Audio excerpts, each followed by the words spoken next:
Peace and welcome to the culture right here on the Black Star Network. I'm your host, Faraji Muhammad. Thank you so much for tuning in this Friday. Folks, we got a lot to talk about. Let's first talk about a new Pew Research poll that says that blacks are politically, that we differ on political ideology. I'm going to break down the numbers for you, and I'm going to get into a conversation about where we stand on various political topics. We'll have that conversation. Also, can we talk about the fact that that now President Biden's with his marijuana planning to release those who have been in prison for marijuana's possession. Let's talk about the implications of that. We check in with Dr. Bridget Cole-Williams, the cannabis doctor, to give her insight as to what she foresees is happening as we may get closer to legalizing marijuana all across the country. Also, I want to talk about, does your job check out your social media posts? Mine do. But we'll talk about how now that might be infringing on our sense of blackness. We'll have that conversation and a whole lot more. So stay with us. It's all happening on today's culture right here on the Black Star Network. Let's go.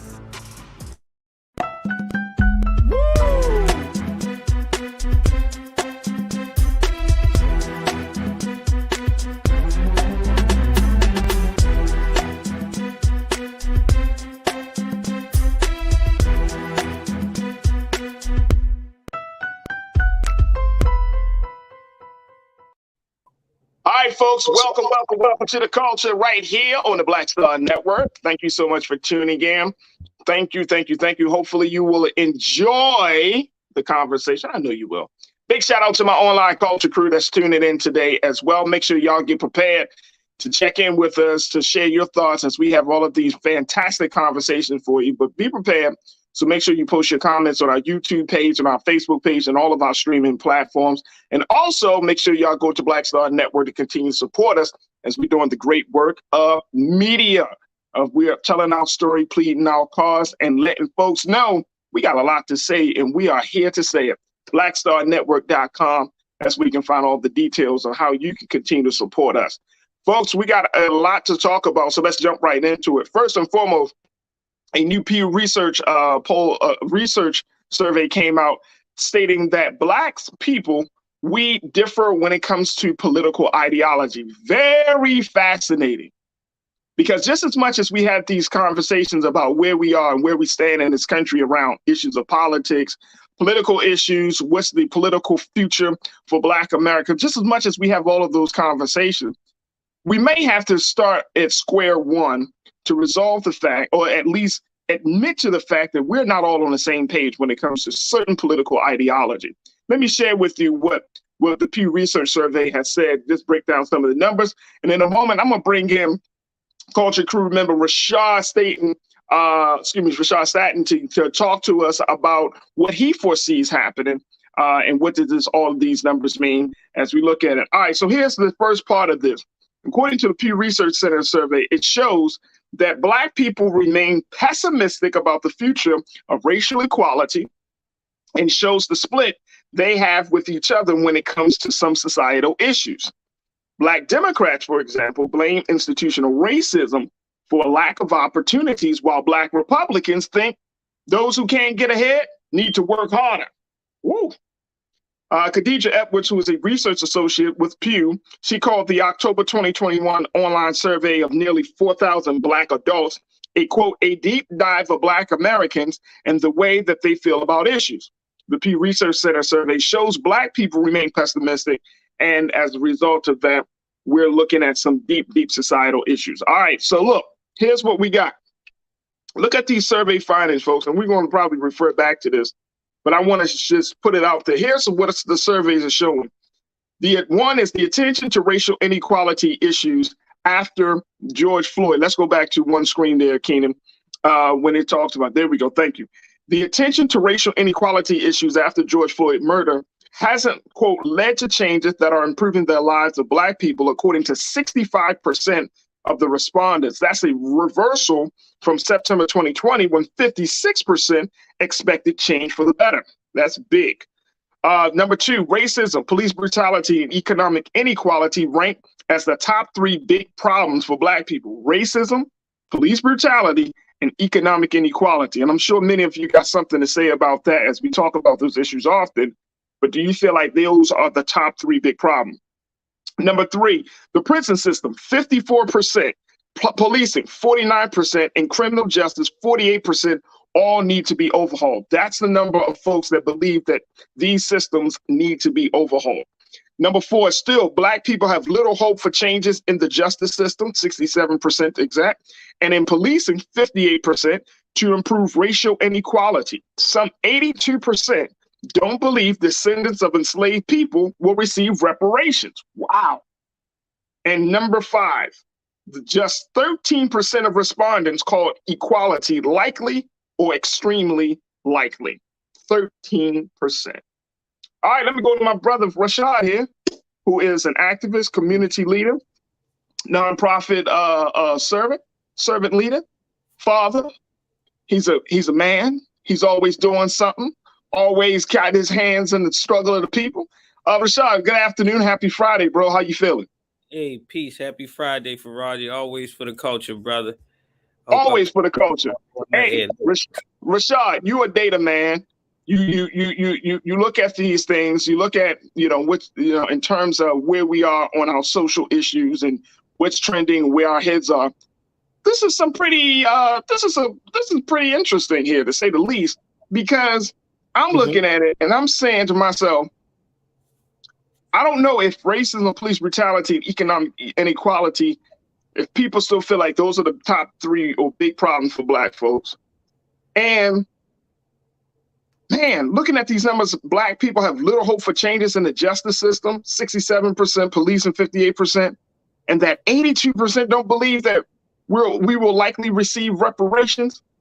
Man, that sounds like there's a huge level of hopelessness that I think is emphasized and highlighted from the survey. What do you take from it? I'm so happy that you just gave me that legway right there, right? I'm a data man, but the fact is, the reality, I'm always skeptical of data, right? What is the whole purpose of the data in the report and what the finding is trying to tell and narrate, right? And like you said, when you look at these levels of engagement, findings, and favor towards a social or social political issue, and showing a sense of hopelessness of Black folks in America in the last 2 years, right? And whom is trying to make sure that they expand on this type of narrative or story that they want to portray of us, right? The data is not, I don't say it's misleading, right? One is we have these conversations all the time, and not one time have me and you throughout of our years we ever been in one room and we can get every single one of us to think the same, right? So we not a monolithic people, and we're certainly not monolithic when it comes to political and social issues that are connected to the political landscape. One is because we understand politics. Your level of engagement in politics is going to be based, one, off of your upbringing, your close proximity to the family and whichever party in which they're more likely to favor, right? If you're born in a Republican household, you're more than likely to become a Republican. If you're more raised in a Democratic household, you're more there. Whereas a generational thing based off of familiarity versus decision based in reasoning that we often have. Then the next one is this: your political stance is going to be based off of your level of education, right? And that your job employability and your financial standings and things of that sort. So of course, none of these are going to say that we're going to lean towards which area. And we're not even taking into account the geographical locations, right? Of someone that's from the northern, the southern, the Midwest, or anywhere across the country that's going to have to deal with these social constructs and experience it at different levels. What I say is this: I'm glad that you mentioned that hey, I think this Pew Research is trying to gain a sense of hopelessness amongst our people.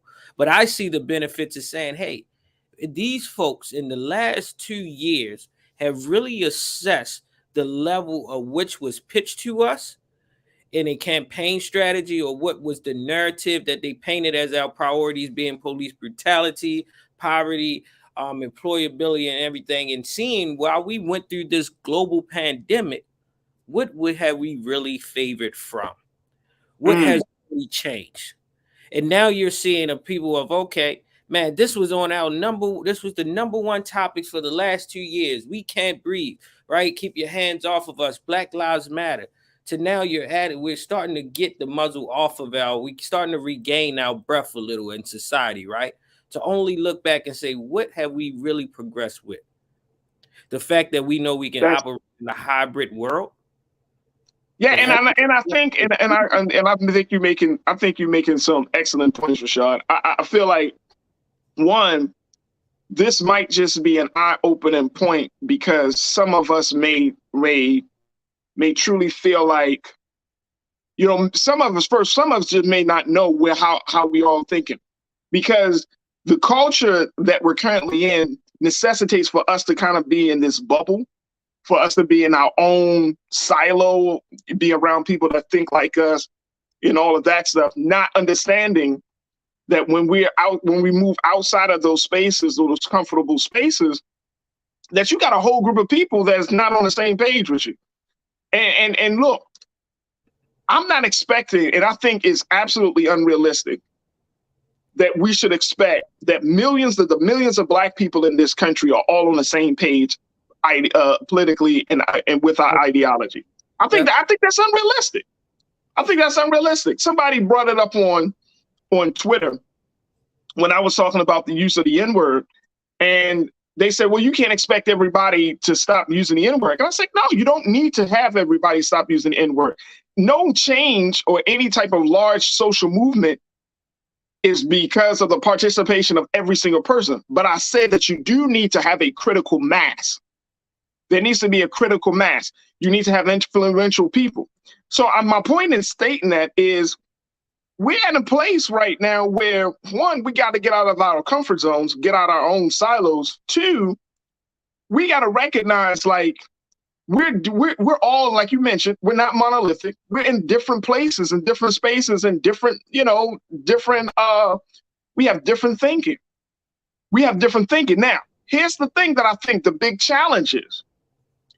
If we're talking about making forward progression, right? Mm-hmm. Then at some point, we're going to either have to compromise. Some point, something has to be done, because we're all over the place. This is my assessment. Now, I can be completely wrong, y'all. Completely wrong. I just feel like we're just firing off in all different spaces, right? Yep. Some of us are still at the point it's like, I'm not Black. Don't use that term to describe me. I'm not African American. All right, cool. Some of us are in a different space. You know what I'm saying? Like, we're all over the place. But what are we gonna agree on? The one thing, what would be like? I mean, the big conversation around, like you say, policing. I was a little surprised that we didn't see more people being upset about, like, public health. I mean, after COVID, after the way COVID hit us in the Black community, after the number of people that have passed away because of COVID, after how the United States government put out all of this different information, after all of this stuff, that we would have a conversation about COVID. I would think that we would be more upset about education. That's something that y'all know you're passionate about. And you're saying that, and I'm looking at it, right? And these are all speaking on public safety, right? These are all talking about institutional, the justice work, right? This is right. The justice work. It's not gauging anything of our data or our impressions of our livelihoods connected to, like you said, education or travel or business or anything else. It's all in context to what is our political stance on the world that is imposing on us, and not what we really have control much of ourselves, right? These are all system related things. So what is the impression of the Black folks on system related things as it goes to racial profiling, as it comes to policing, as it comes to criminal justice and things of that? They're asking us, what is our impressions on these institutional based ideologies? Not how do we feel about each other as a people? Where do we come as a firm, clear, concise language of understanding? No, it's basically gauging us, and I'm just like, why? What you want to know this for? To use it to what favor at this moment? Because none of this is surprising. Oh, it's none of this is surprising. I think that, you know, and I forgot which culture crew member mentioned this, who said that this is interesting that that this information is released just a few weeks before the election, right? But I think let me tell you, Rashad, I'm serious. We got this election coming up in November. We gonna have another one in 2024. I feel like these two elections are probably the most critical and pivotal for Black America, right? And here's why. I know we say that a lot. I know everybody said this is the most important election of your life, but I'm just saying, because we're coming out of situations from COVID, from the summer of the killing of George Floyd, from the Trump era, we're coming in a place where everything that we thought was sacred is up for fair game, is up for debate, up for discussion, right? The things that we thought were always going to be like foundational pillars of our society is showing that have deep and far-reaching cracks in it, right? Correct. So this is most important. When we saw January 6th, when we see MAGA Republicans, the whole nine, like these are important elections. So I think it's interesting, like if we continue to kind of go along to take the political approach of go along to get along versus being very intentional about how we vote, who we vote for, right? Instead of being very intentional about those things, we're not going to get it. Biden administration, and we talked a little bit about his accomplishments before. As much as we can be critical of Biden, there are some progress that's being made. There are some strides being made. Yeah. But again, we as the constituents, I think we are faced with having to deal with not just relying on government, not just relying on somebody else outside of the community to sustain the community. That's the place that we're in. Yeah, that's the place we're in. Brother Roland talked about this. He talked about, and y'all, if y'all haven't checked out the stream, the urgency of now. This is what we're talking about. This is the urgency of now, right now. We're really right there in that crisis point where we're like, either we do or die. We do or die, and that could be through voting. But I'm talking about overall engagement. Yeah. If it's not in the political space, getting engaged in the educational space, in the public health space, in the public safety space, like overall engagement. Yeah. Even in the cultural space, we have to get engaged and say, you know what? Enough is enough. We got to do something different. And it calls into play, right? It calls into, because it's talking about all of these different factors of our institutional, the institutional norms of like systems that we interact with every day, from policing to criminal justice to those different ones. It calls, and even racism, right? Like racism is an institutional thing at this point that we're living in. So it calls into play like, all right, now we got to pay more attention. When is these elections happening, right? Does this survey even specify whether these the survey respondents are speaking from the federal level, from the state level, and the local level, right? Our criminal justice all are then in tiers, right? From state to the federal, from local, things of that sort. So our experiences with these 4,000 respondents is a small microcosm of whom the Black American representation is. 4,000 doesn't suffice for all of us, so I think it's a smaller number, but I think microcosm that speaks to that, and it gives us reason. And I think this calls into play. All right, so what is our stance on policing on the state's level, the local level, the federal level? What is our stance on institutional racism from our state level? And then we have to be able to then say, if we don't agree with it, let's identify someone that we want to actually go in favor or vote for, or be mindful of which bill we need to be calling into play. And I think we don't get lost, like you said, into understanding that these are our own fights, but maybe we need to pick one of these three fights and keep it elongated throughout the years, because in the 2 years, those three priorities, we haven't seen a shift in nothing, and which, as one data point said, it completely shifted in for 56% in then 2 years, because we literally watched it on our screens. We're literally seeing certain bills not being passed on all levels, right? Yet they are part of everyone's political spark notes in campaign speeches. And look, bro, that's the problem. That's the problem right there. Let me go to a couple of comments from our culture crew. Folks, let me hear what you got to say. Let's chop it up a little bit here as we talk about this Pew Research survey that says that blacks, we differ on political ideology. Here's where do you stand on this? All right, let me start it off with my brother Damon Blissett. Damon, good to hear from you. You said work harder. We out here grinding. These laws, systems, and etc. are keeping us from getting a fair shot at advancing. Yeah, the goalpost is always moving, brother Damon. It's always moving. We know that. We know that. So I guess my question to you, brother, because of course I think you're right on point. My question is, do we keep trying to reach their goal, or do we just walk away and be like, you know what? I'm about to get on somebody. I'm about to create my own field. And then I'm saying that in the sense of not trying to break our neck, using all our time, talent, resources, using all of our energy to try to reach their goal that keeps moving. Or do we just like, you know what? I'm going to do their goal, but then I'm going to start building my own field. I mean, we got to ask those questions, right? Like something got to give. Something got to give, because we don't want to pass on to the next generation goalpost chasing. Yep. Say that again. We don't need to pass that on. I don't need to pass that on to my son and daughter. I don't need y'all to pass that on to y'all children.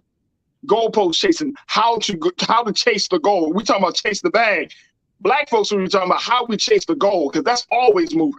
And that always plays into question based off of what our values, what our standards, and what we're not willing to compromise. We're always framed political ideologies that we have to navigate. Absolutely. Absolutely. Janae, you checked in. Thank you, Damon. Janae, you said the timing of this before the midterms, it's okay to feel not okay, but we ain't suicidal. Keep pushing against the flow. Yeah, I agree. And Janae, you're the person I was speaking about.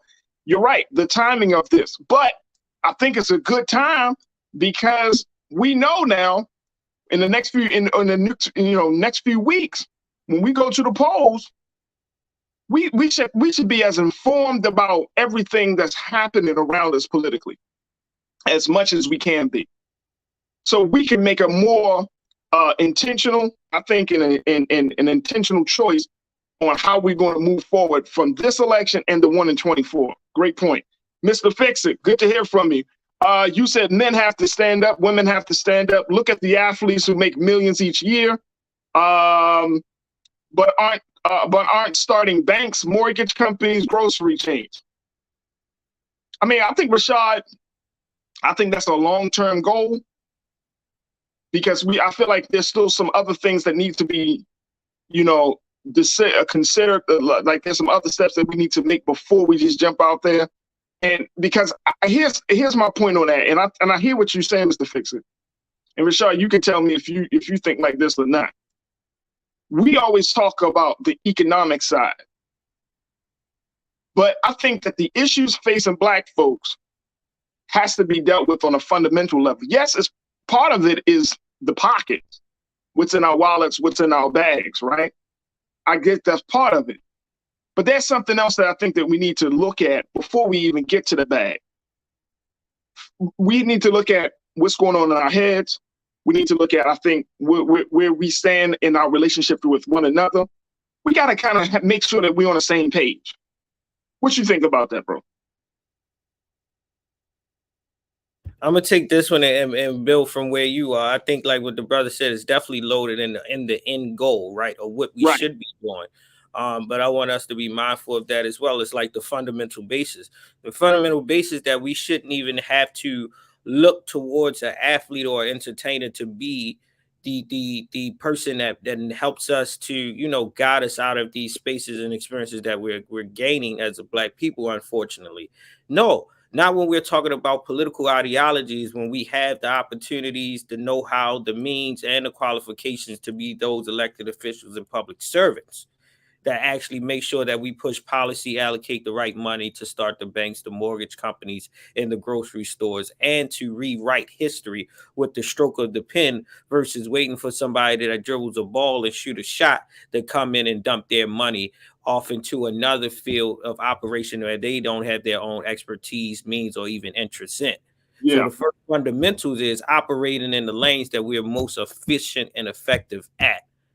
So we talk political ideologies. Let's talk about our political leaders. Let's talk about our elected officials. Let's talk about our thought leaders. Let's talk about these brain groups. Let's talk about these work tanks and these think tanks.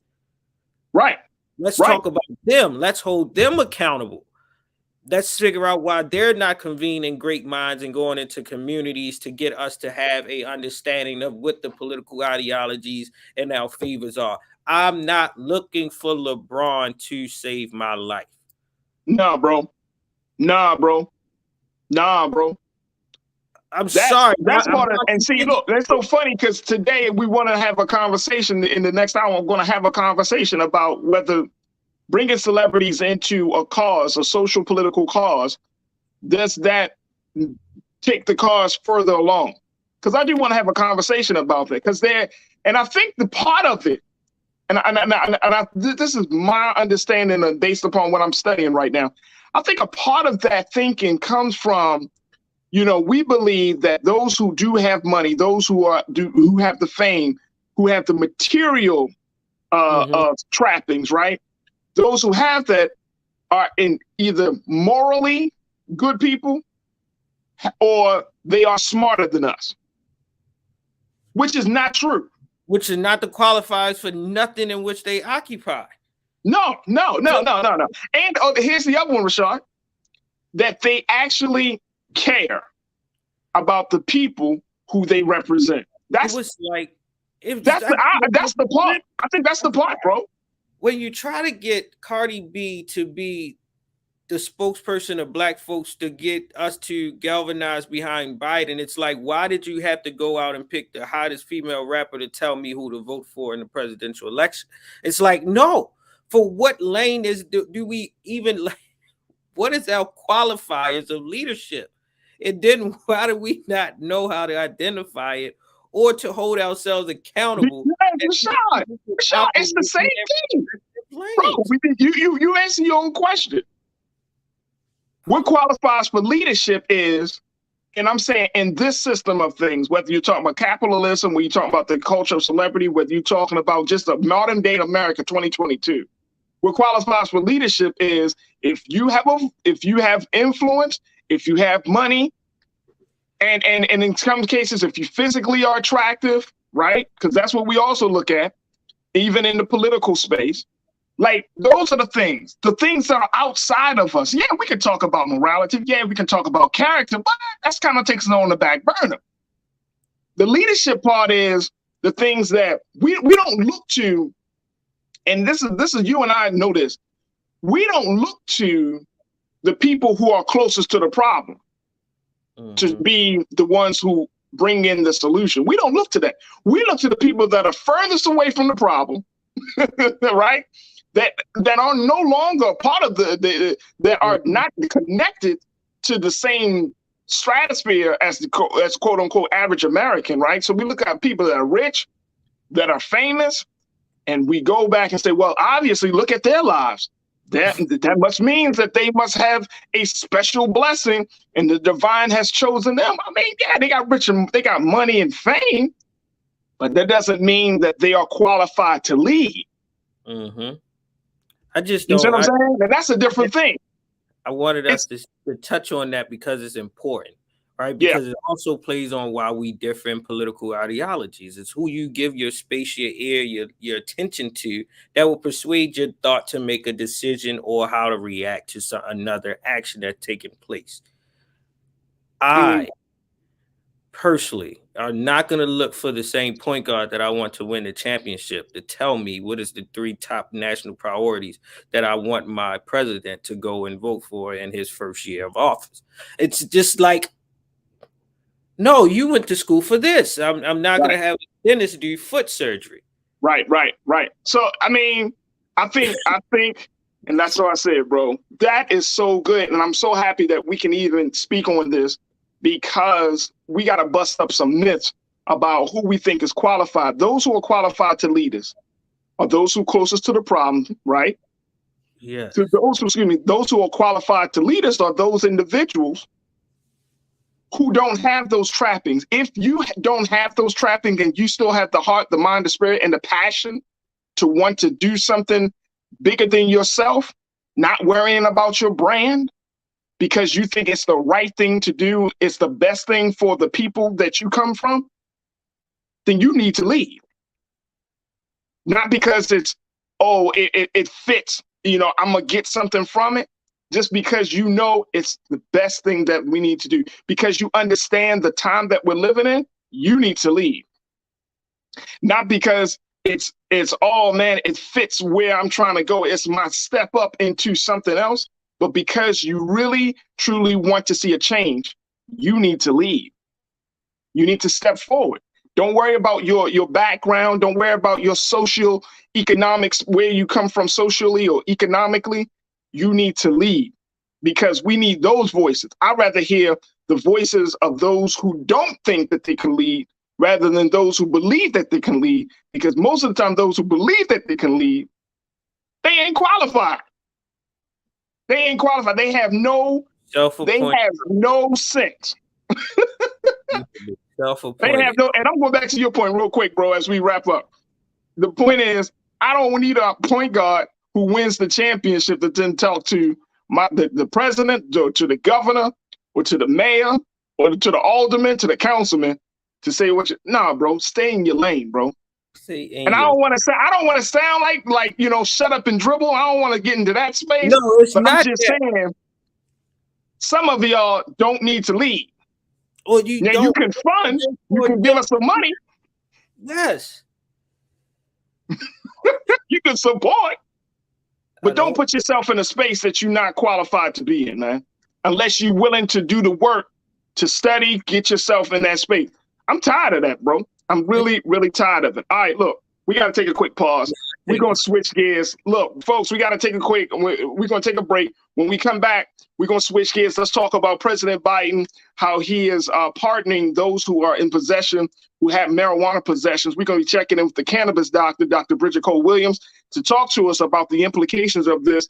And is this a step for the United States to start to decriminalize cannabis in America? We'll have that conversation. And of course, we want to have it with you, because no conversation is complete without you. So we want to make sure that you join us for that as well. So stay with us. That's happening on The Culture here on the Black Star Network.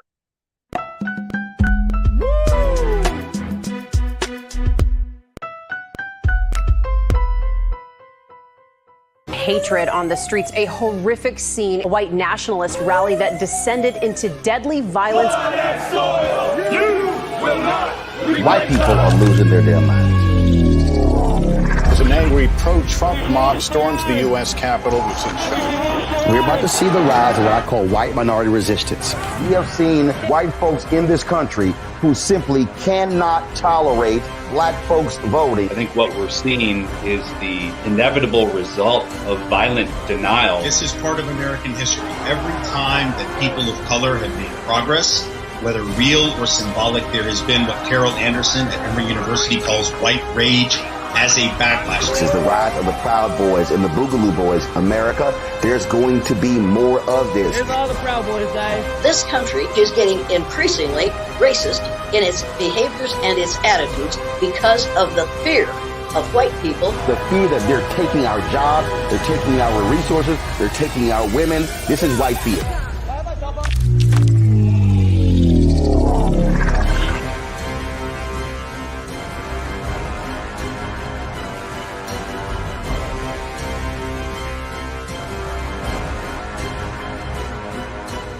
When you talk about blackness and what happens in black culture, we're about covering these things that matter to us, speaking to our issues and concerns. This is a genuine people-powered movement. There's a lot of stuff that we're not getting. You get it, and you spread the word. We wish to plead our own cause.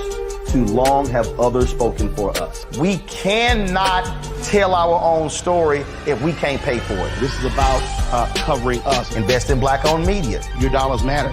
We don't have to keep asking them to cover our stuff. So please support us in what we do, folks.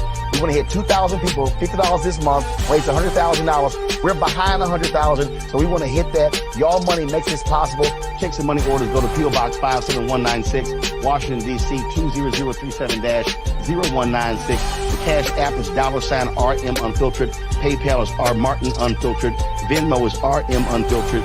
Zelle is Roland at RolandSMartin.com.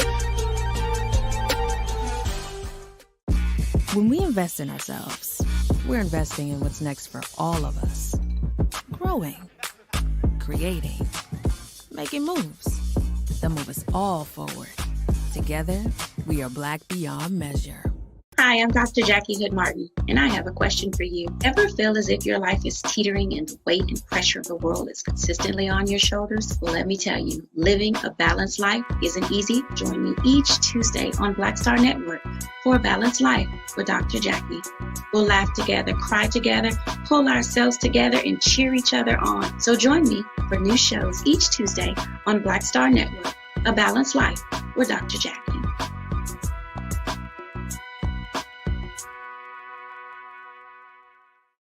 When we invest in ourselves, we all shine.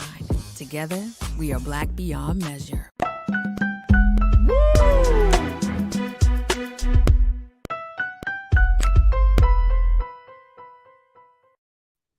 Folks, yesterday, President Biden has made the huge and major announcement that he's planning to pardon all federal offenses of simple marijuana possession.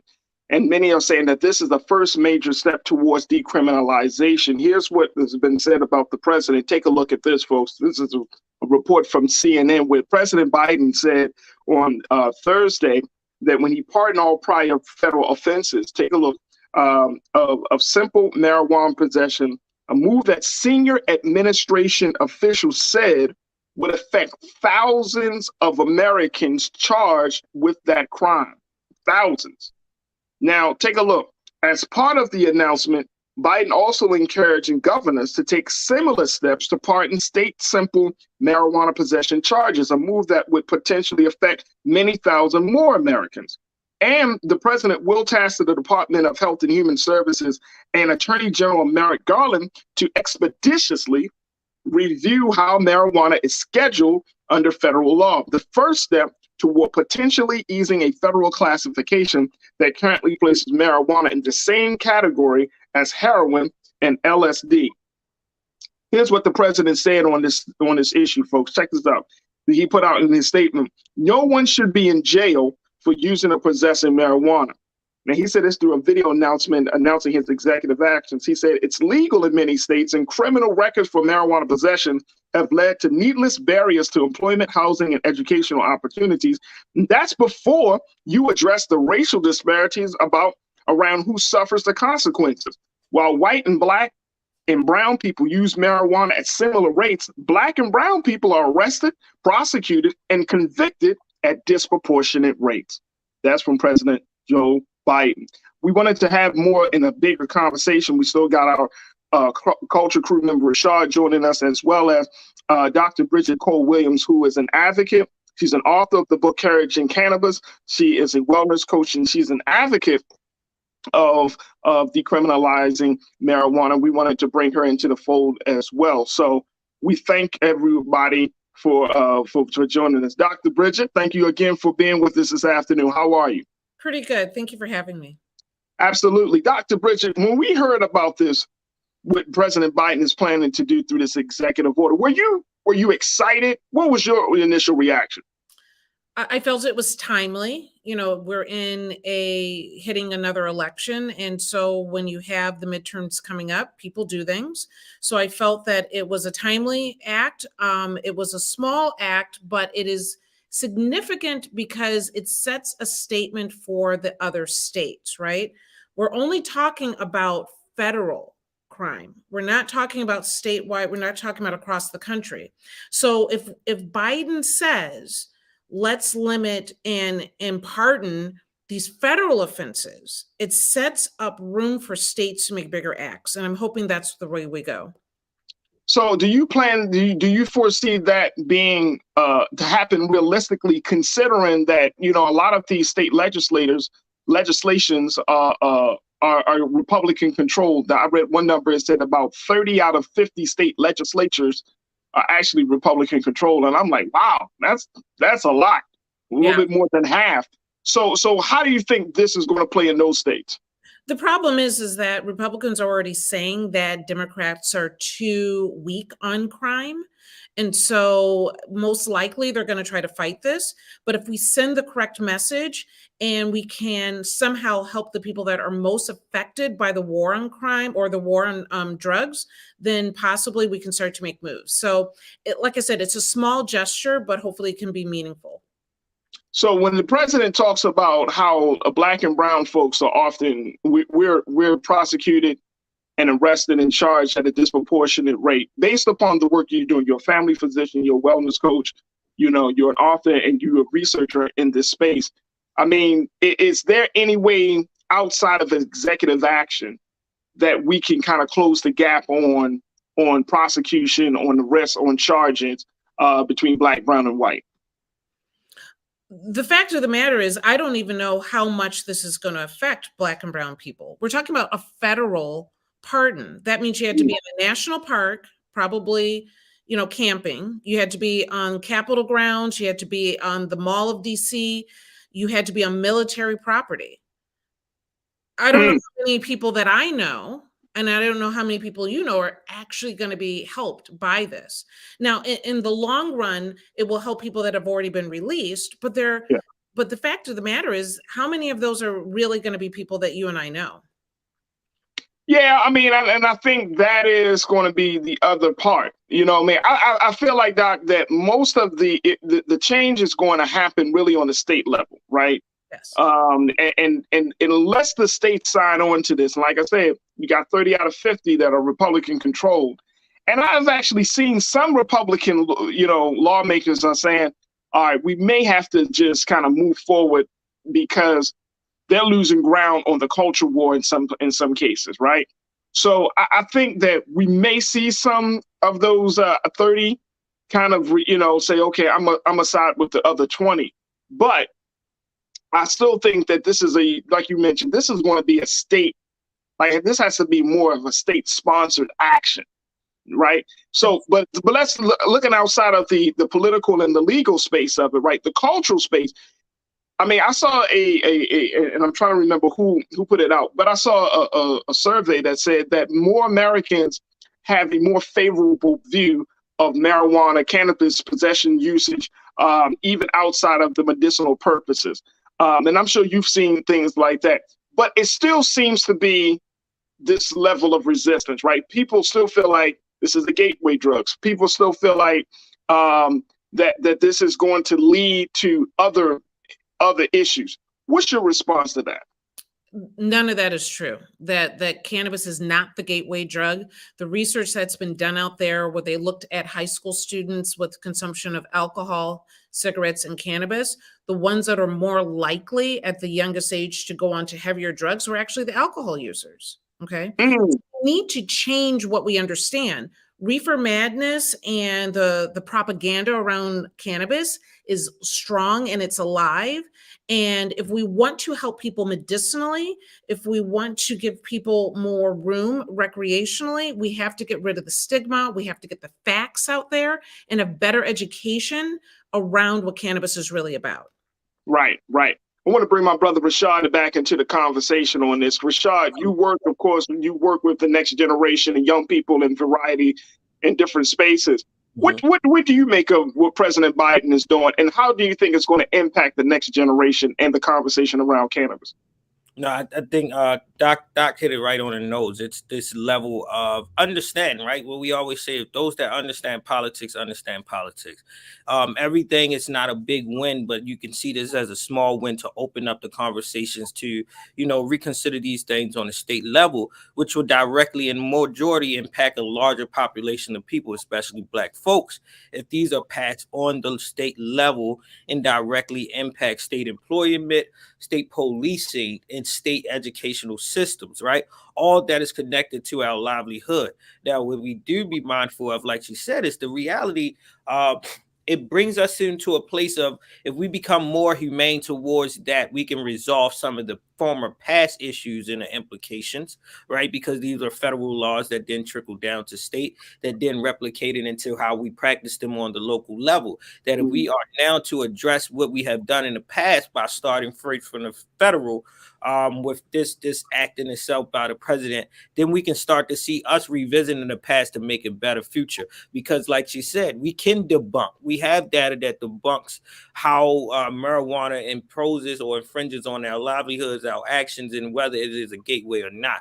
So it's not that conversation anymore. It's now, how do we redo from the past and the harm that was inflicted, to making sure that we are creating space of opportunity and accessibility for those that are already indulging, can make even more beneficial decisions as far as employability of recreational use, of how they want to use it to do any healing, some wholeness practices, some other things that marijuana or the cannabis business in itself can offer. I think it's a great stride. I think if you was to ask anyone that's been incarcerated about 40 or 50 years over some simple possessions of not just marijuana, but to come back out of the walls and be regain entry and have these conversations now, I bet you it'll be breathtaking, mind-blowing, but they can certainly be like, about time we had this conversation, because it's long overdue.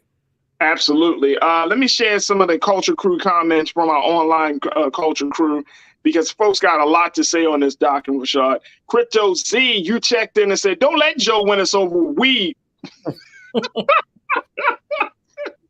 Smoking weed, you still can't work at my job as a firefighter. Don't let them trick you.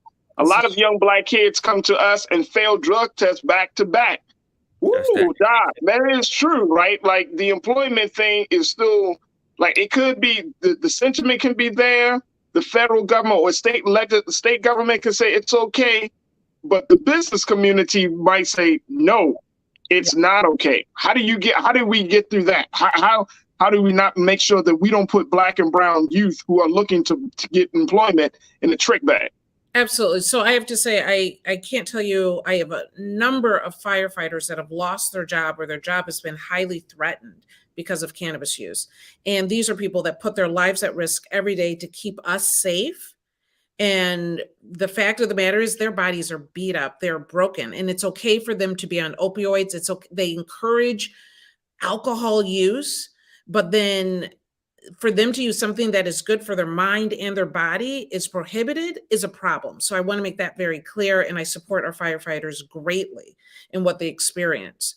The fact of the matter is, we have bad testing. We have a test that only picks up THC metabolites that have been sitting in your fat that goes through your urine, and it does not mean anything about intoxication whatsoever.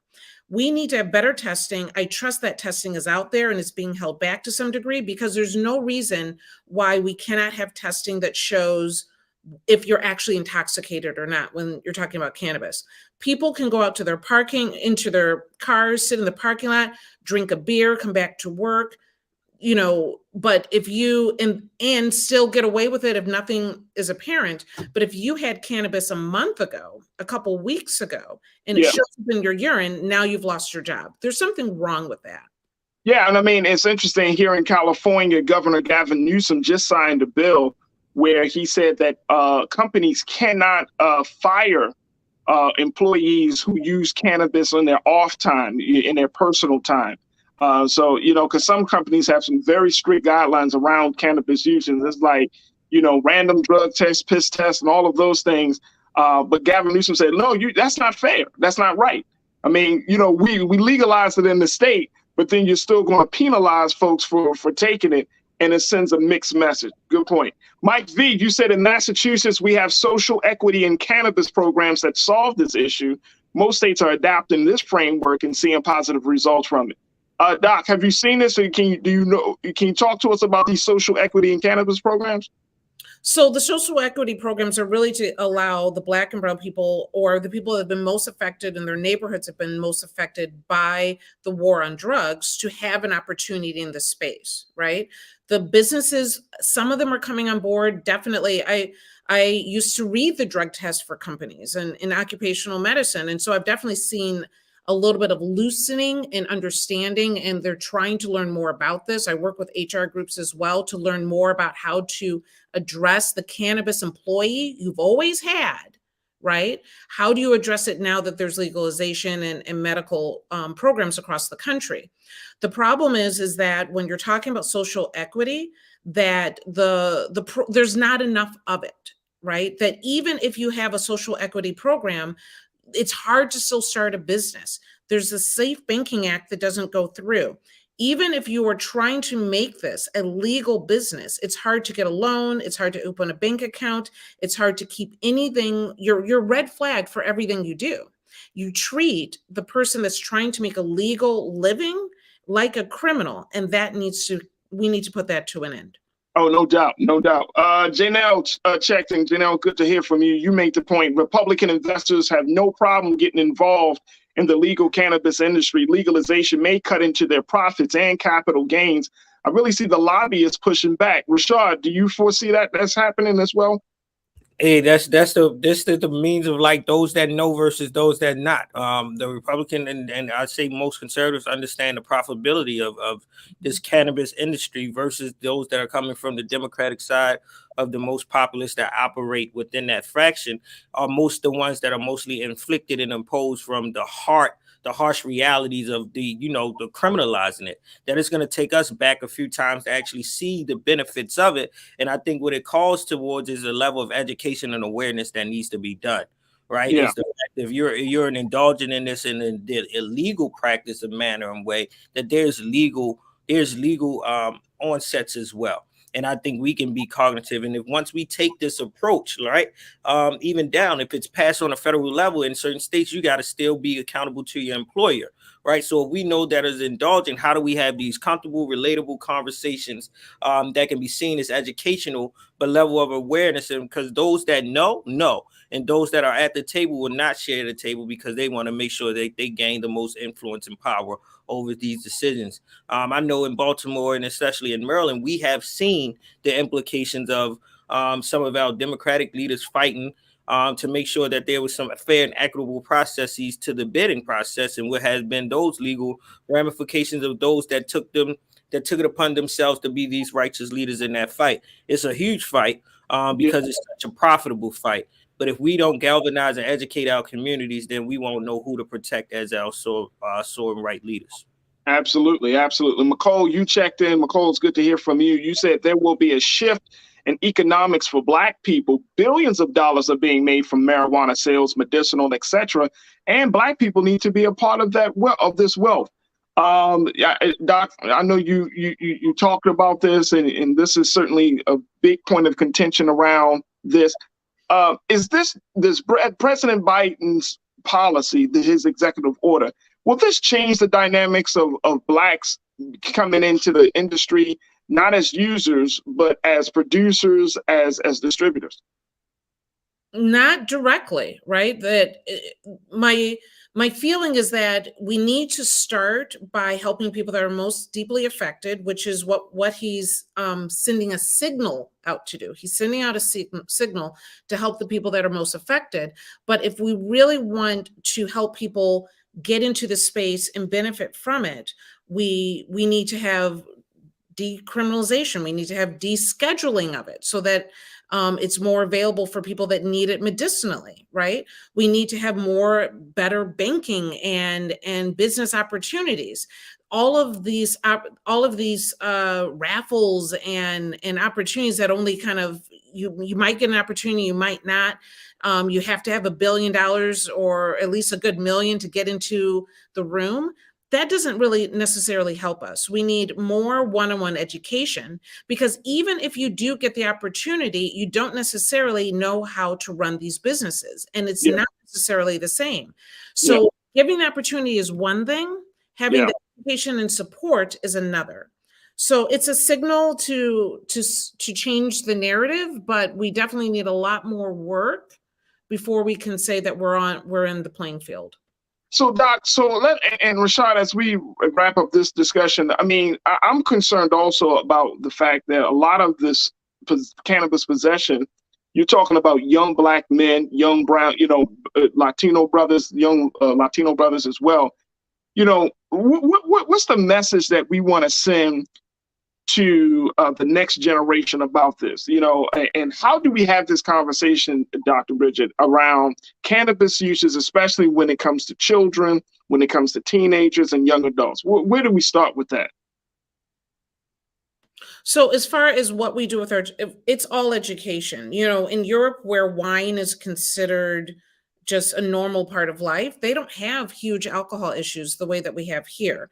We need to provide education. People need to understand that though it can be used as a way to relax, it is also an incredible medicinal plant that we need to be able to understand more and to keep it in a space where it is useful and not overused. I still believe in responsible use. I still believe in empowering the patient, but we don't want this to necessarily be a crutch for anyone. So education is really what we need to provide for our children, as well as giving people an opportunity to get in this space and to be able to use it in a useful and profitable way. And Doc, and then I'm gonna go to you with this question as well, Rashad. Doc, do you think that this is the big enough cultural issue where we need to bring it into the schools in some way, that we need to have these conversations within the classrooms to at least get to start that process, the educational process? 100%, because everybody knows at least one cannabis user, right? And that cannabis user could be people that you're working with. It could be someone in your family. These children are growing up with parents and relatives that are using it. And if you are looking at some of the propaganda, it can be very confusing for children. We don't want our children growing up believing that their parents are somehow drug users or criminals. We need to normalize safe use. It's just as over time we've allowed alcohol to be a normal part of society, we need to allow children to understand that cannabis use can be used in a safe manner and help actually the adults in their circle to work with their pain, anxiety, as well as numerous other medical conditions. Rashad, what's your take on that, bro?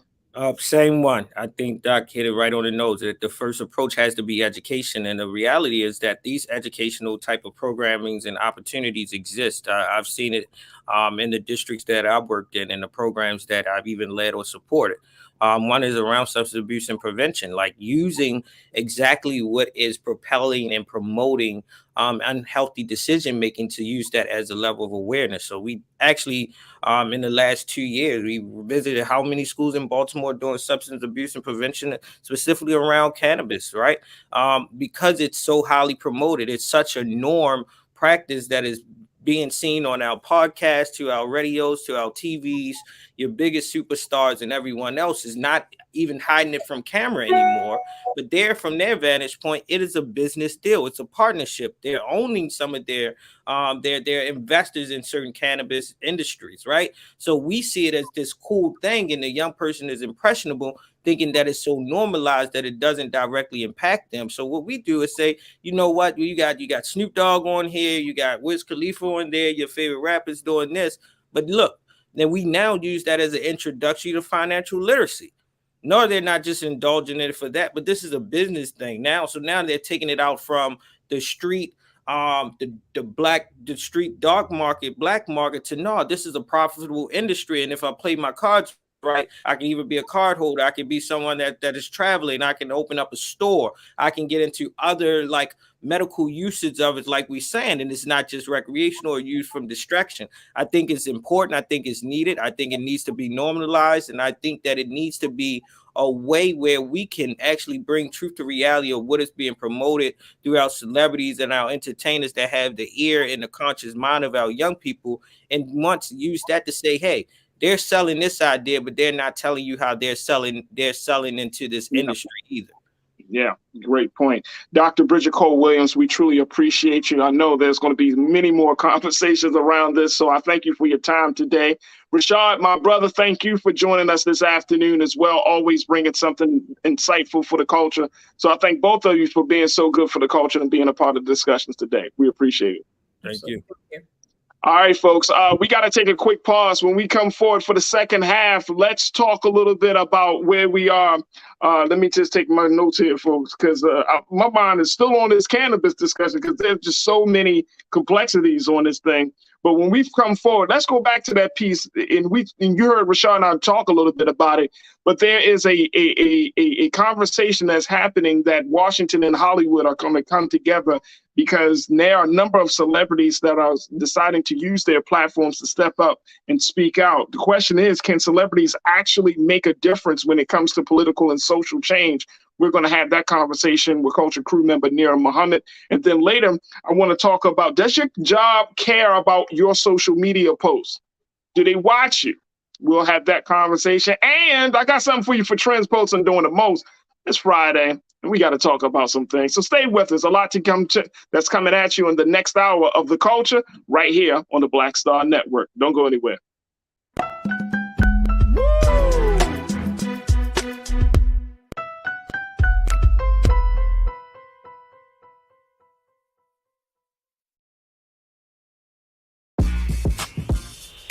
When we invest in ourselves, our glow, our vision, our vibe, we all shine. Together, we are Black beyond measure. Pull up a chair, take your seat. The Black Tape with me, Dr. Greg Carr, here on the Black Star Network. Every week, we'll take a deeper dive into the world we're living in. Join the conversation only on the Black Star Network. I'm Deborah Owens, America's Wealth Coach, and my new show, Get Wealthy, focuses on the things that your financial advisor and bank isn't telling you, but you absolutely need to know. So watch Get Wealthy on the Black Star Network.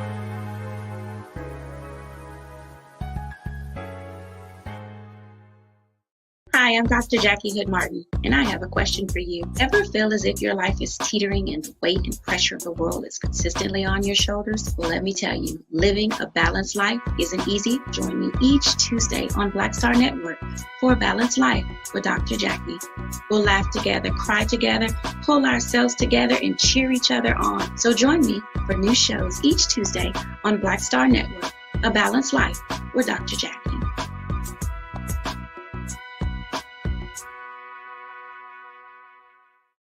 When we invest in ourselves, we all shine. Together, we are Black beyond measure.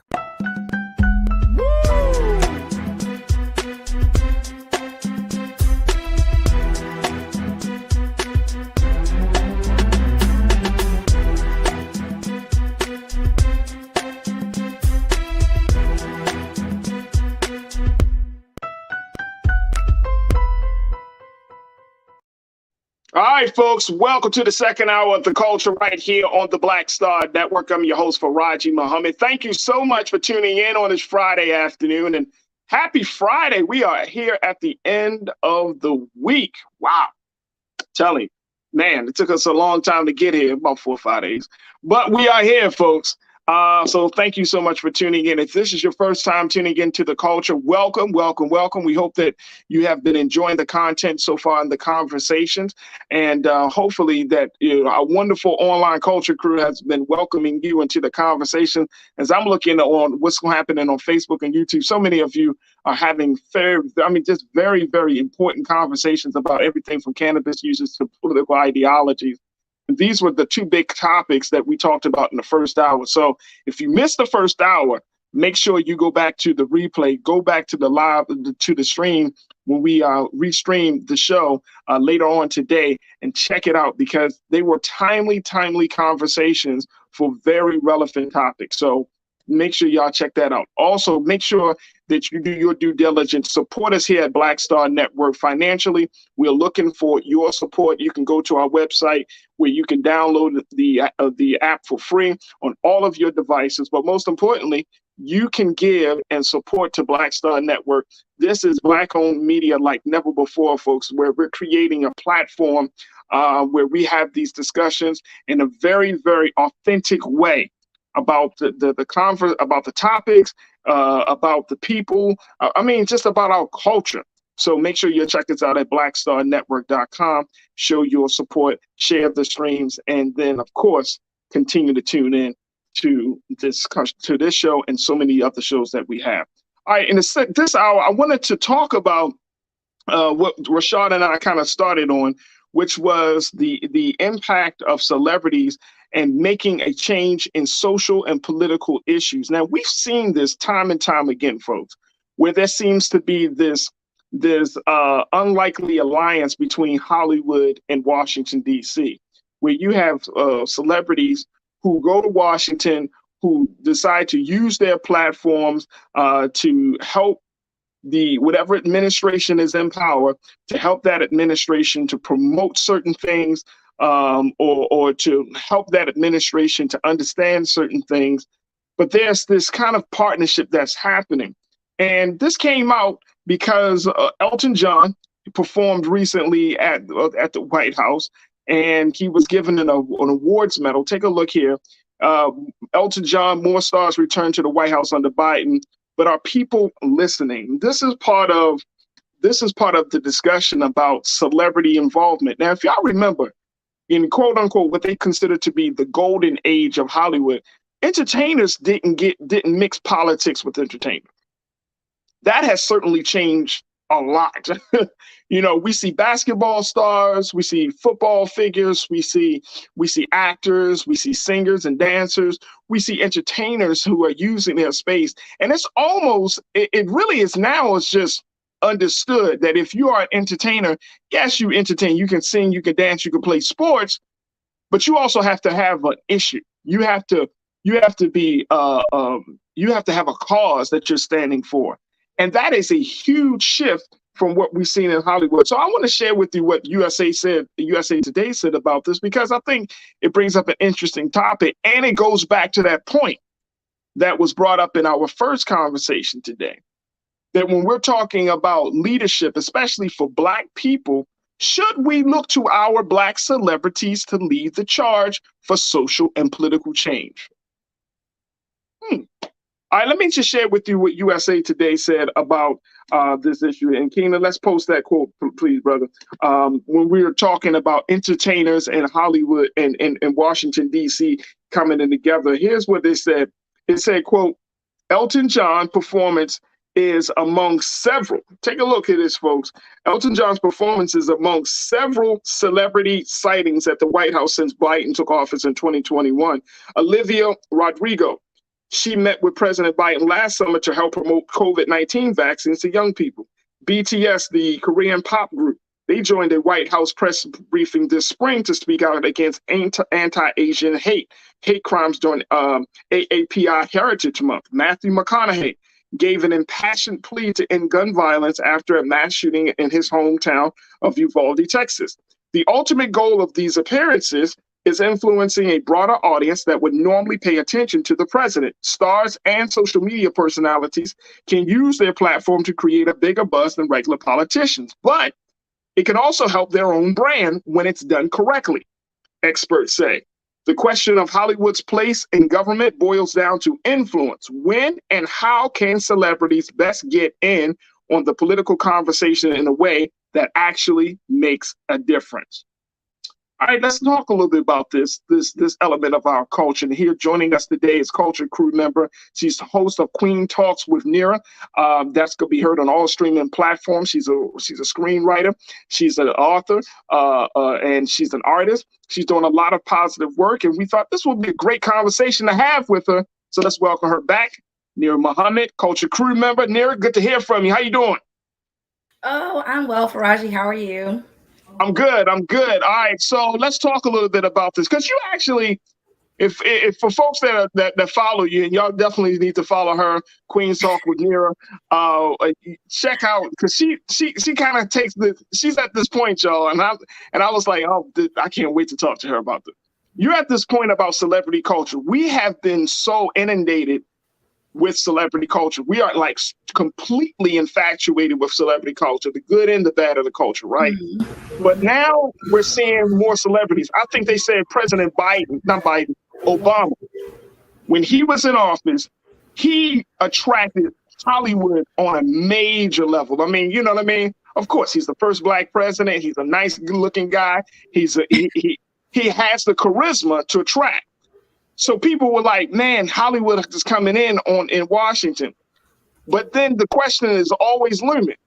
Does their involvement in any social political cause, does that take the cause move it further forward? What's your take on that? I think it absolutely does. I think that people think that this is something new when it's really not. Even if you look at the civil rights movement, we had a lot of celebrities that were a part of the civil rights movement that helped spread the word, from Aretha Franklin, Shaka Khan, so many others. But then I actually just watched a documentary about Las Vegas, about integration in Las Vegas. And it is because of so many celebrities, Black and white, that Black people were allowed to start staying in some of the major casinos and resorts, because for so long, Black entertainers were only allowed to come in. They had to come in through the back door. They couldn't actually stay in any of those resorts that they were performing in. And it was because they got to a place where they were like, you know what? We're not doing this anymore. If we can't stay here, if Black people can only work these low-end jobs and they can't stay here, we're going to stop performing. On that list of actors and musicians that were a part of that boycott were Judy Garland, Frank Sinatra, Miles Davis. I could go on and on. There were so many of them who were like, no, until Black people are allowed to be a part of this, a part of these resorts, we're going to move. We're not going to perform here anymore. And once they realized that those dollars and cents were really impacted by these musicians and these actors saying we're not performing here anymore, they changed the law. So I definitely believe that, especially in this day and age when so many young people are influenced by their favorite celebrities, there are probably young girls right now who want to go to college and think it's cool just because Meg Thee Stallion went to college and graduated. So I think that it's really important to have celebrities really use their celebrity in more positive ways. Yeah, and I know a number of folks, our culture crew online have been pointing out a number of Black entertainers, Flip Wilson, Marvin Gaye. We could talk about, many. We can go down the line of it, right? Music has been a part of change. Right. James Brown, I'm thinking about the Black Power movement. The song that our kids love. Our kids love what? We Will Rock You? Right. You know what I mean? Like when you listen to the lyrics of that, by Queen. Right. When you listen to the lyrics of that song, that is a power movement song. That is very much so a song that's like, you've been kicked down, it's time to get back up. You know what I'm saying? So I think that music and movies and TV play such a big role in our daily lives. They tell our stories. You know what I mean? So I think it's really important that we use any type of platform that we have for the greater good and not just for ourselves. And I think that we are now moving to a space where you have even more of a social responsibility to do that. And, and I'm glad that you brought that point up, because it makes me think about, we're seeing a lot more like Black films to talk about our Black heroes and sheroes, right? Mm-hmm. So, I'm talking, we know like the story of Emmett Till is coming out. So, there is this blurring of lines between Washington, between history and Hollywood, right? Yeah. Where we look at a person, every time we see them on the screen, we start to look at that actor, for example, as being an advocate, right? Because these movies not just have a cultural statement, but they make political statements. You know what I mean? I remember when Denzel did Malcolm X, and the whole feedback and hoopla about him being in Malcolm X, and then people were like, well, he really does believe some of these things, or and it's like sometimes we're not always able to differentiate like what's Hollywood and what's reality, right? And I think that now we're in a very, very different space. When Sidney Poitier and someone like Harry Belafonte, when they were in movies, when they were at the peak of their careers, right? Everything, it seemed like the whole world was different back in that time. Yeah. This is a different celebrity culture, though. This is a different celebrity culture. This is a celebrity culture where, and you've talked about this on your podcast and on your post, it's like mixed messages. So yes, you can have a Cardi B who talks about inflation. But then in the same breath, she could put out, I've seen her put out posts where she says, hey, yo, which $80,000 handbag do you think I should get? Yeah, it's a slap in the face. I think so they have to be very it's like, careful. where does a person, what part of the message should a person take? You know what I mean? Yeah, but I think that goes to the celebrity. You need to be very careful about the messaging that you are putting out there, because you can't talk about one breath how gas is so expensive, but then you talking about she bought a chain, I bought the same one even bigger. Sweetie, if you can't afford this gas, how can you afford these chains that you're rocking? So I think that it's really hard to try to speak to the plight of the people when that's no longer your reality. That's not your reality. And so it starts to become like you're mocking the struggles of everyday people. And we don't need that. We don't need you to mock the struggles of everyday people. Because if you're out here asking us to choose which $80,000 bag, that will clear up my student loan debt, sweetheart, and some other stuff. So right. Give me that goddamn purse. Let me run that up off you real quick. And I think also you have to be careful, because we live in a time when people are fucking struggling. I mean, people are struggling, and you cannot flaunt your wealth the way that you may have been able to do it before, because now people are desperate. And when you become desperate, when you become hungry, when you don't know how you're going to pay your bills, when you know how you're going to eat, all the logic that we could say, why would you do that? You know you're going to get caught. All that logic goes out the window because of desperation. So you got to be very, very careful with flaunting your wealth when people don't even have enough money to eat. And it makes me think back to the conversation that you and I had. I remember when Beyonce's Break My Soul came out, right? And she had that line in the song where she talks about, leaving her 9 to 5, right? Yep, I quit my job. And I was like, hell yeah. You and I were talking about it, and it was like, Beyonce, you ain't never had no 9 to 5. Never. But here's my question around that. It's like, if celebrities try to put themselves in the shoes of the regular man and woman, right? Is that making mockery? Or is that not some level of empathy where they understand, like, yeah, I know I'm in a different place, but at least I see you for who you are and what you're trying to do. Like, where it seems like that boundary can get a little blurry, or that line can get a little blurry. If Beyonce sees me right now, I need her to put some money in my bank account. I don't need you singing about my goddamn pain that you ain't living. And then I got a bunch of posts about you living it up, or your, clothing line selling out in like 10 minutes. Like, I don't give a shit. I'm sorry. I'm just at that place where I'm over the have and the have-nots. I am, people. I'm over them flaunting their wealth. I'm really tired of it. I'm tired of.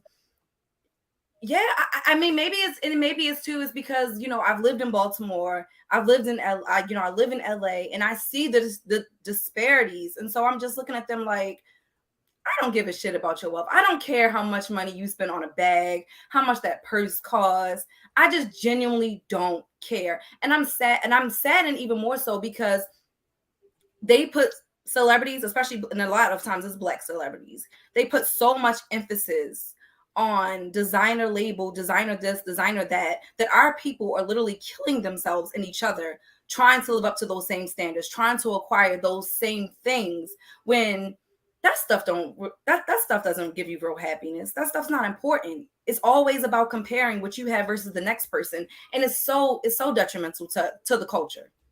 Absolutely. Oh, absolutely. And I think that even so, we anytime there's like national tragedies, we see some celebrities stepping up, right? We definitely see some celebrities give money when at the height of the killings of Black men and women by police.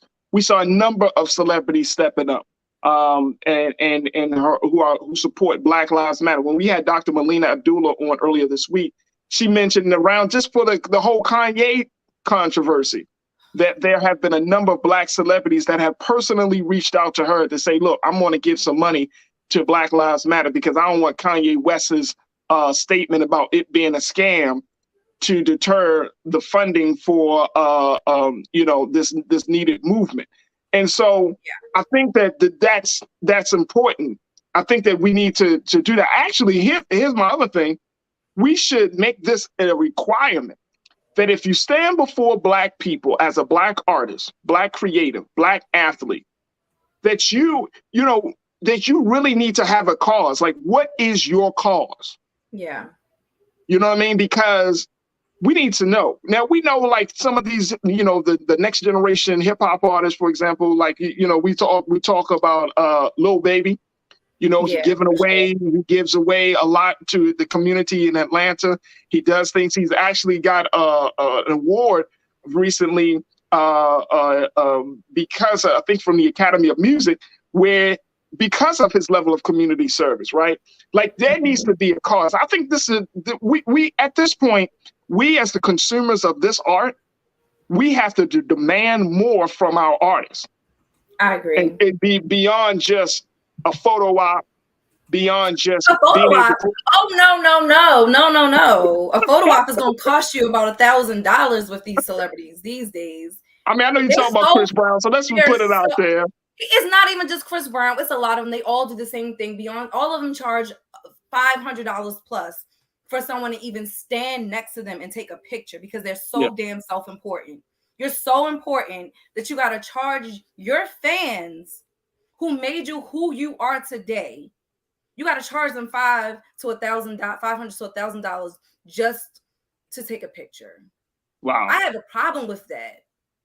This dude, it was like, I got into it with somebody on Twitter about it. And he was like, if you broke, just say that. And I was like, if I'm broke, just say that. I'm broker than Chris Brown for sure. Like, I'm broker than all these celebrities for sure. Why the fuck would I pay them to take a picture as if they're not human like I am? I don't care enough about any of them to do that. I took a picture of Mr. Farrakhan for free and he picked me out of a crowd. So to hell with all y'all. I don't care. I'm good. And I've taken pictures with a lot of celebrities over the years through the work that you and I have done. Never once did I pay them a dime. And I wouldn't. I would tell them, you eat, sleep, and shit the same way that I do, and you can suck my ass. That's probably what I would say. Wow. To be honest. Okay. Like, I don't care. Ooh, you're so important. Like, you're not that important. You're not. Wow. All right, let's take some comments from our culture crew. Alan, you checked in and said, did any of these celebrities do or say anything about the Black people that got slaughtered in Buffalo? Yes. Yep. Then you're talking about at Top Supermarket, a number of hip hop artists actually stepped up. Yeah.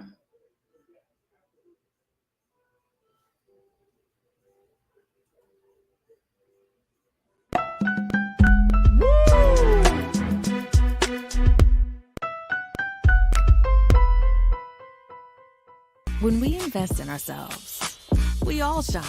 Together, we are Black beyond measure. Don't you think it's time to get wealthy? I'm Deborah Owens, America's Wealth Coach, and my new show on the Black Star Network focuses on the things your financial advisor or bank isn't telling you. So watch Get Wealthy on the Black Star Network.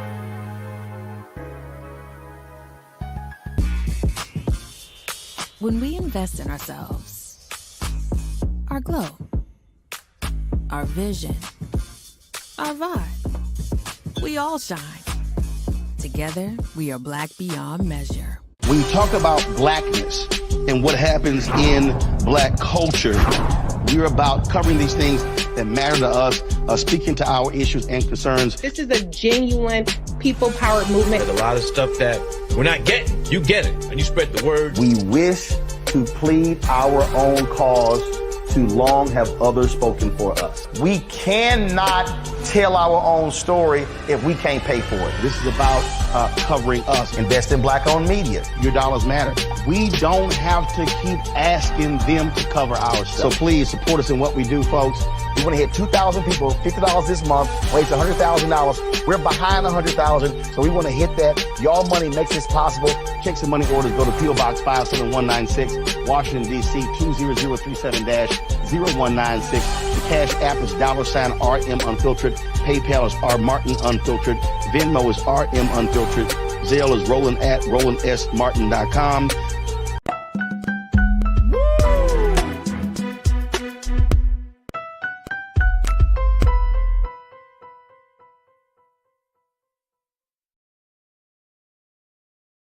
All right, folks, welcome back to the show. I apologize. I don't know what just happened with our technical interruption there, but we are back. So thank you so much for your patience. As we have been talking to Nira Culture Crew member Nira Muhammad, who serves as the host of Queen Talks with Nira.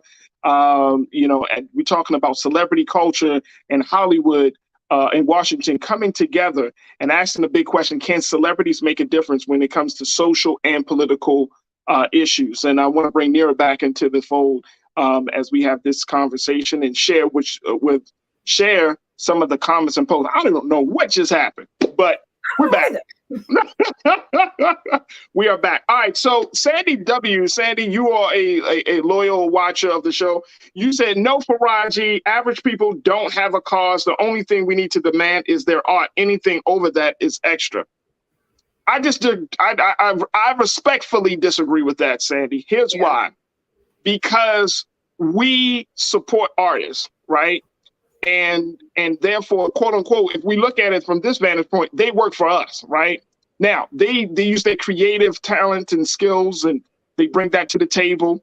But at the end of the day, because of where we are in this country, and here's why, and this is really a part of the larger conversation. Because of where we are in Black America, we have to be intentional about the type of art that we want to support. Now, I don't care if you like ratchet music and all that. I'm not talking about that's your personal preference.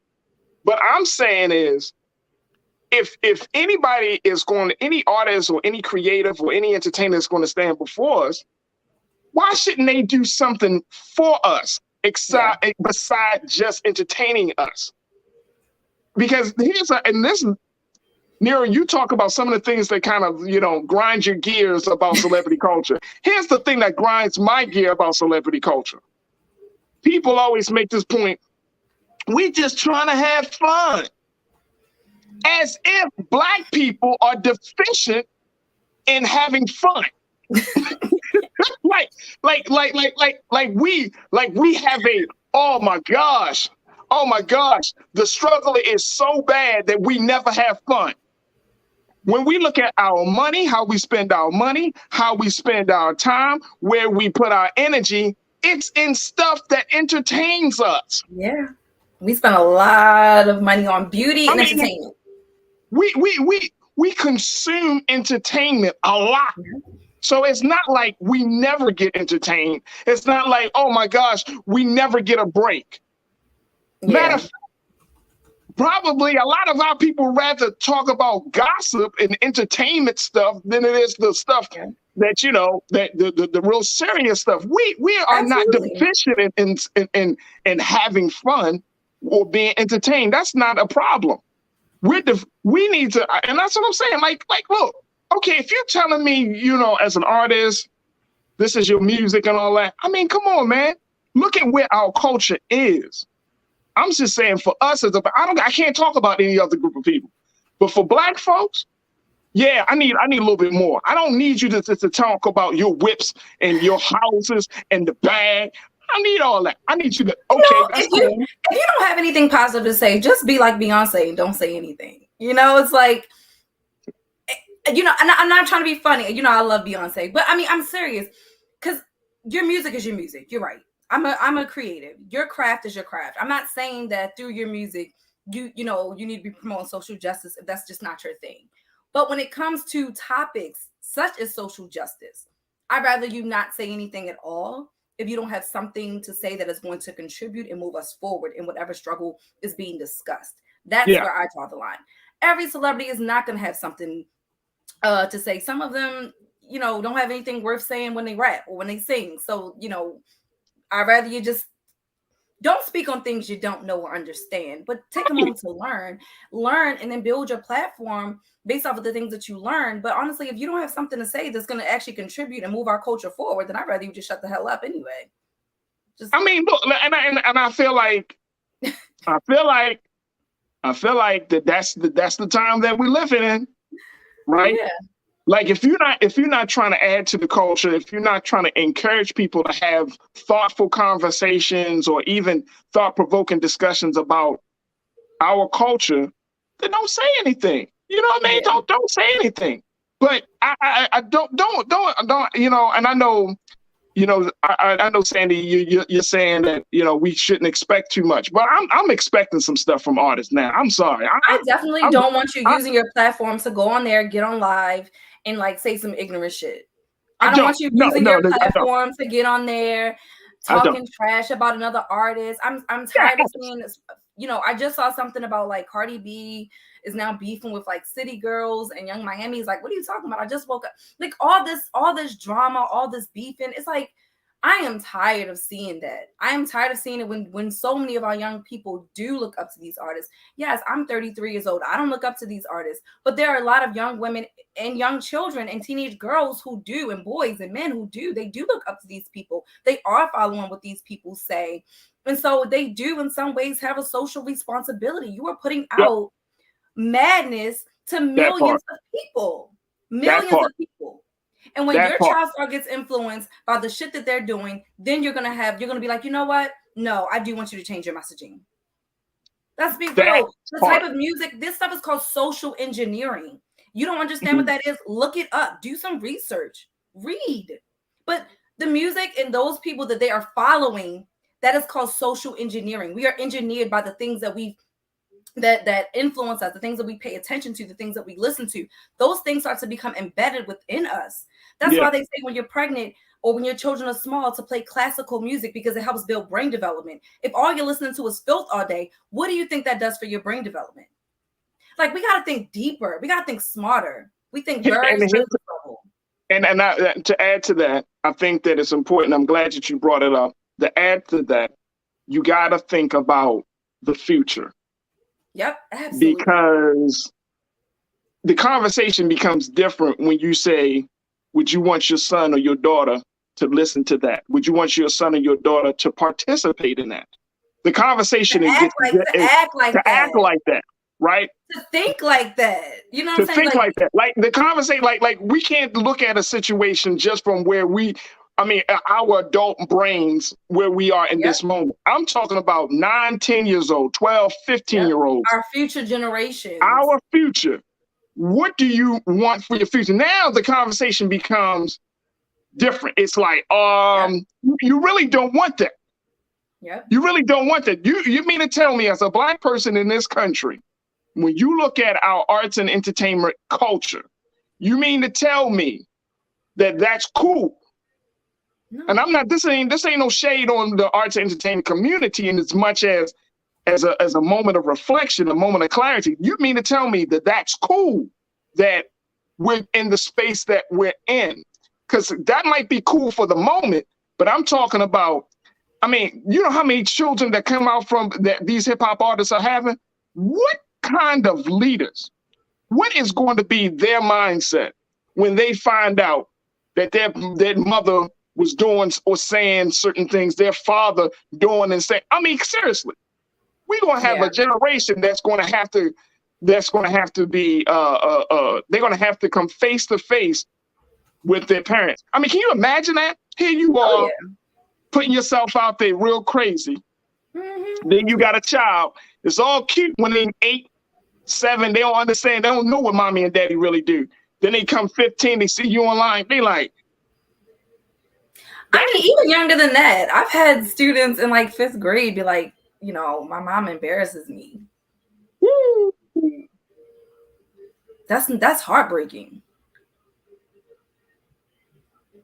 That's heartbreaking. When generally at that age they should be saying, my mom or my dad is my hero. Yeah, they should. I've heard children say some crazy things about their parents. I don't want to be like my dad. Children. 8 years old. I don't want to be like my dad.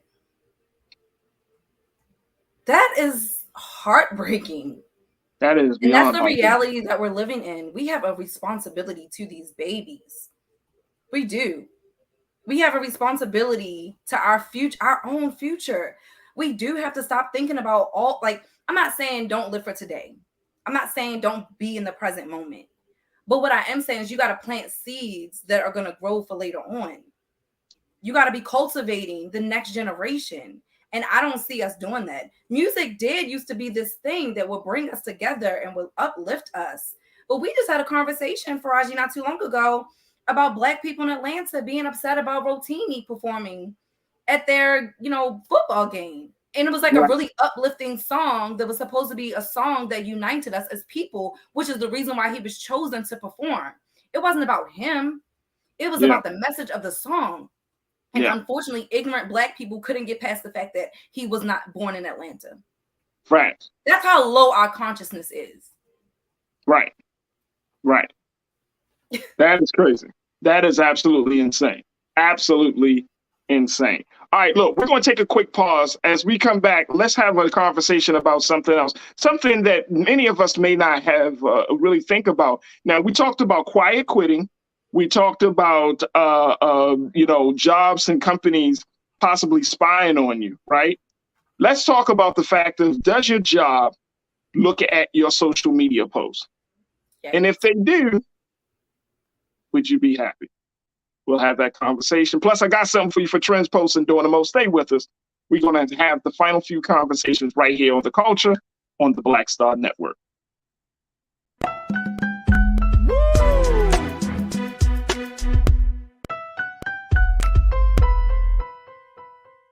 When we invest in ourselves, we all shine. Together, we are Black beyond measure. Don't you think it's time to get wealthy?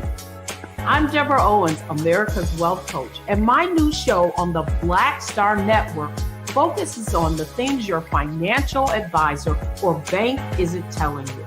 So watch Get Wealthy on the Black Star Network.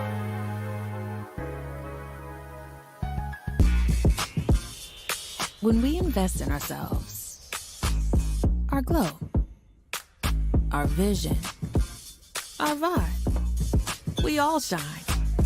Together, we are Black beyond measure. When you talk about Blackness and what happens in Black culture, we're about covering these things that matter to us, speaking to our issues and concerns. This is a genuine people-powered movement. There's a lot of stuff that we're not getting. You get it, and you spread the word. We wish to plead our own cause. Too long have others spoken for us. We cannot tell our own story if we can't pay for it. This is about covering us. Invest in Black-owned media. Your dollars matter. We don't have to keep asking them to cover our stuff. So please support us in what we do, folks. We want to hit 2,000 people, $50 this month, raise $100,000. We're behind 100,000, so we want to hit that. Y'all money makes this possible. Check some money orders. Go to P.O. Box 57196, Washington, D.C. 20037-0196. The Cash App is $RM Unfiltered. PayPal is R Martin Unfiltered. Venmo is RM Unfiltered. Zelle is Roland@RolandSMartin.com.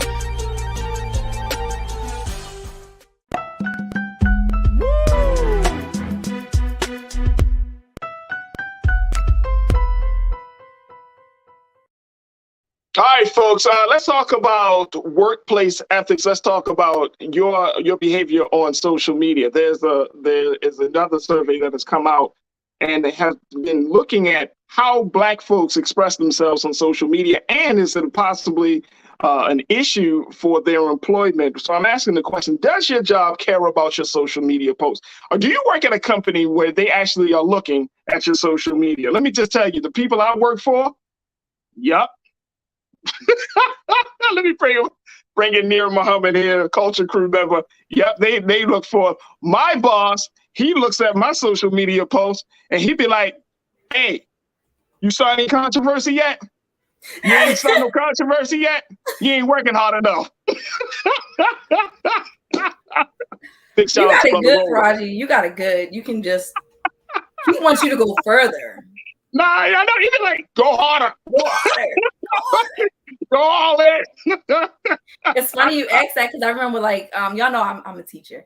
So I was like in orientation, like we had like a teacher little PD training or whatever. And they're like, we just want to say, be careful with your social medias. the kids will look you up. And I'm like, that's real shit. That's real shit. That's why I got 3 social medias. 3. Right.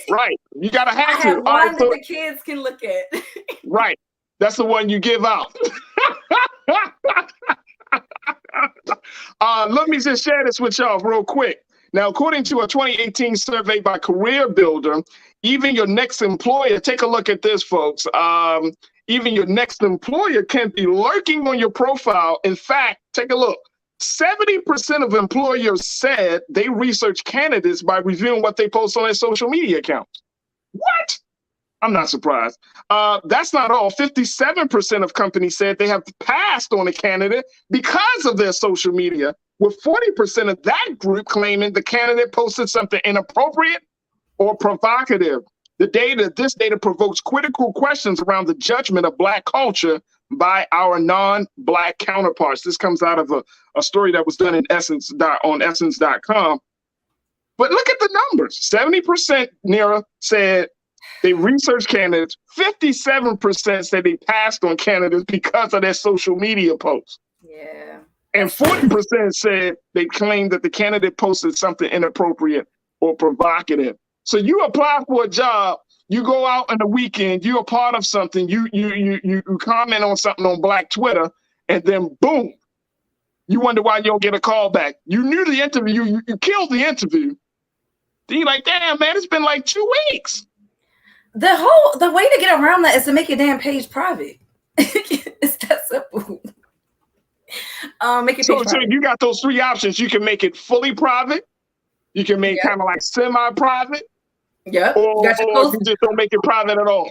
And that's it. That's it right there, Faraji. We use our close friends now for anything that we don't want to see, like someone to see. Like when you, you get like a specific group of close friends that get to see your wild shit. And then there's some people that don't care. I mean, I literally see women, and I'm one of those people. Like when I take boudoir photos, I post them on my page. Like I don't care.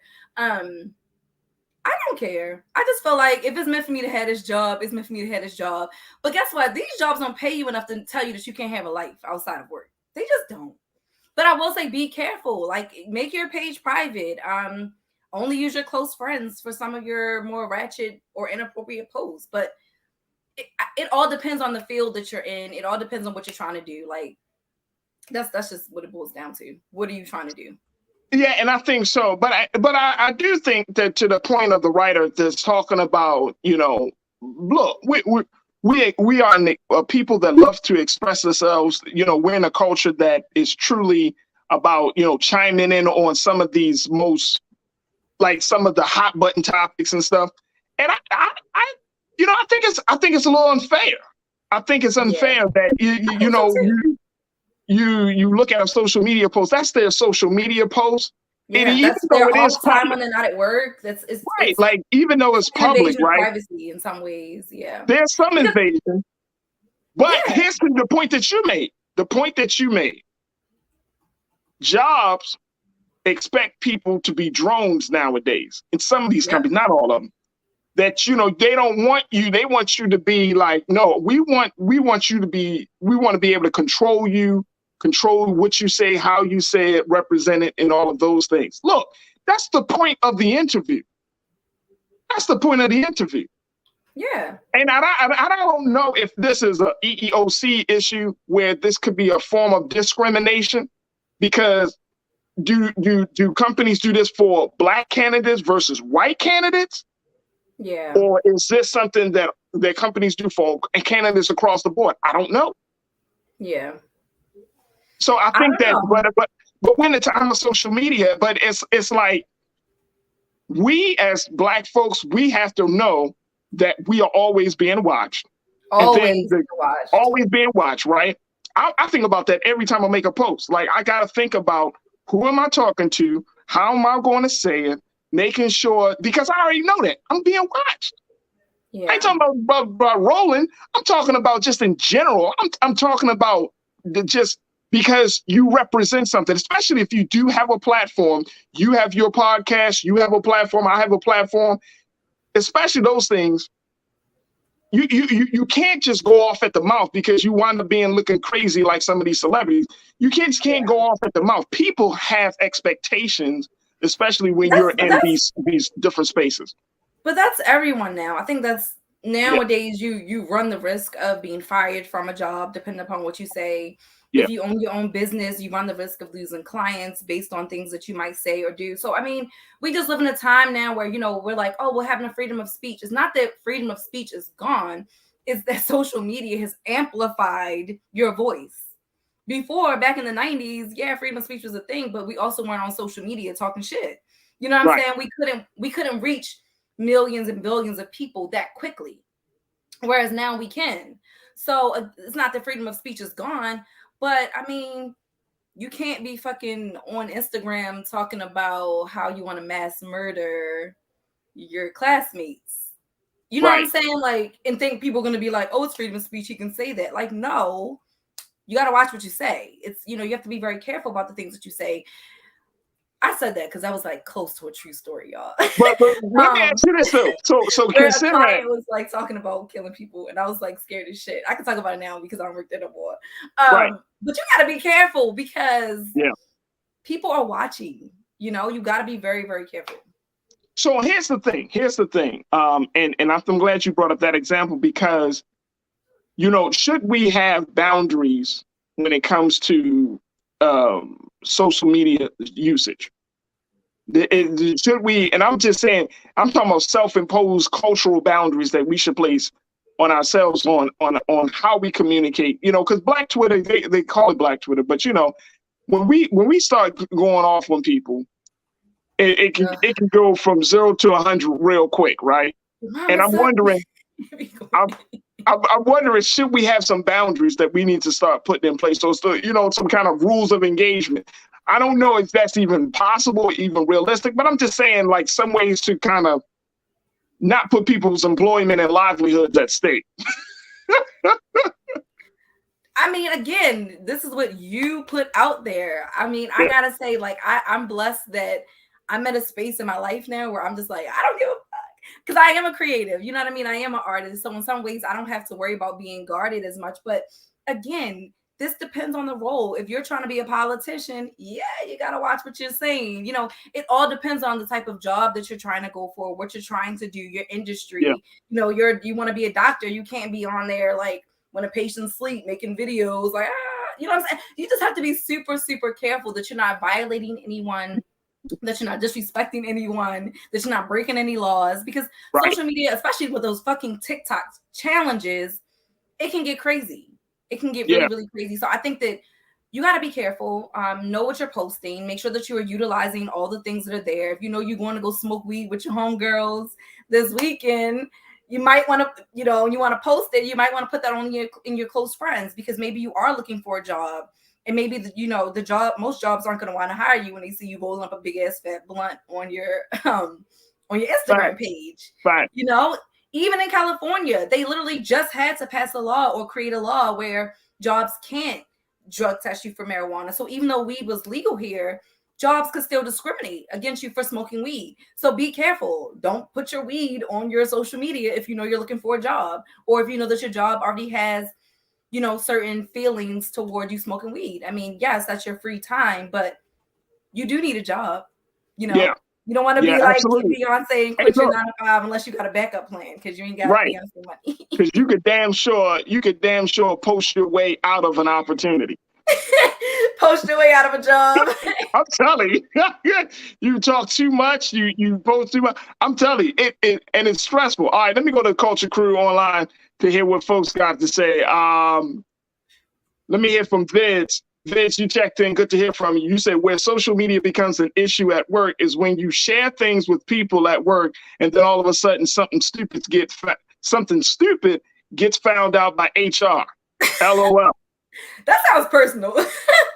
Hey, yo, Vince, you that does sound.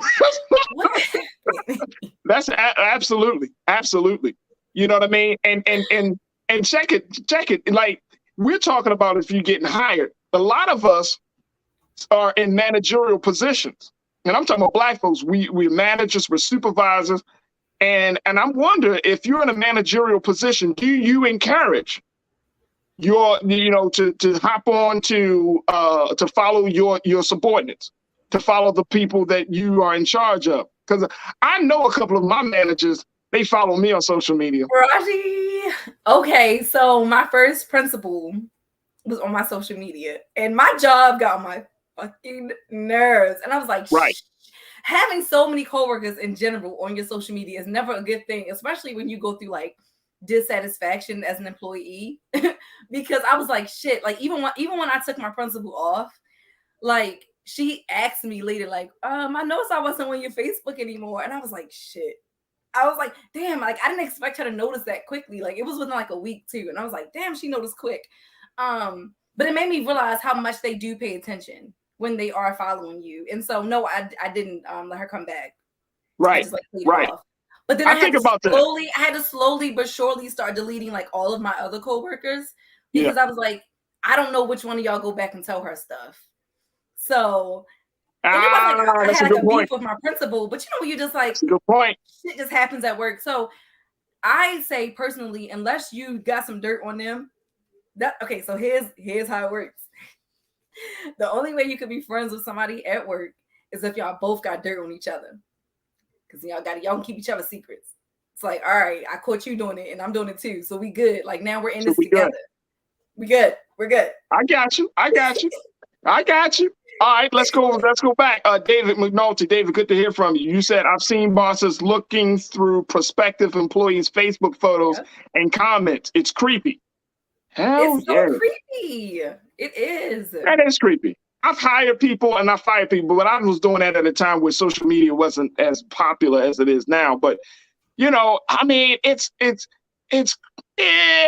little creepy. You know what I mean? You look at it, especially, and I don't know, and we don't have time to go into this, but say if you look up if a man's looking up a woman's, he get the resume. Oh, it's a woman. I wonder what she looks like. Yeah. You know what I'm saying? Like, I wonder what she like. Oh, where she hang out? Oh man, she hot. Blah, blah, blah, blah, blah. It opens that door. You know what I mean? Oh, I'll bring her in for an interview. And it and that's one of the concerns I think we should have, is that it opens that door for some level of just creepiness to happen in a situation like that. It really opens. Or even if it's your coworker. Raji, I think the bigger issue is that it doesn't separate the fact that your life is not surrounded by work all the time. We have to have separation. And I get so tired of jobs always saying, oh, take your mental health break. Oh, no, when you clock out, I don't want you thinking about the job. But then yet and still you're looking on my social media, see what I'm doing when I'm not at work. That doesn't match. That's not fair. True. I need to be able to have the time of day where I'm not a teacher, where I'm not where you're not a lawyer, where you're not whatever you are. You need time where you could be the woman, be the colorful man that you are, the colorful woman that you are. I'm not always serious. And I think that we have to get to a place where we stop putting people in this one-dimensional box. Oh, because you are a politician, that means that you don't cut up with your friends sometimes. You know what I'm saying? Like, we got to stop doing that. Like, your job does not always define who you are. And that brings up an excellent point, because I was reading on theroot.com one day, and it was talking about how in this day and time, jobs often use this mantra of bringing your authentic self, your whole self to work. Bring your whole self to work. You don't want my whole self.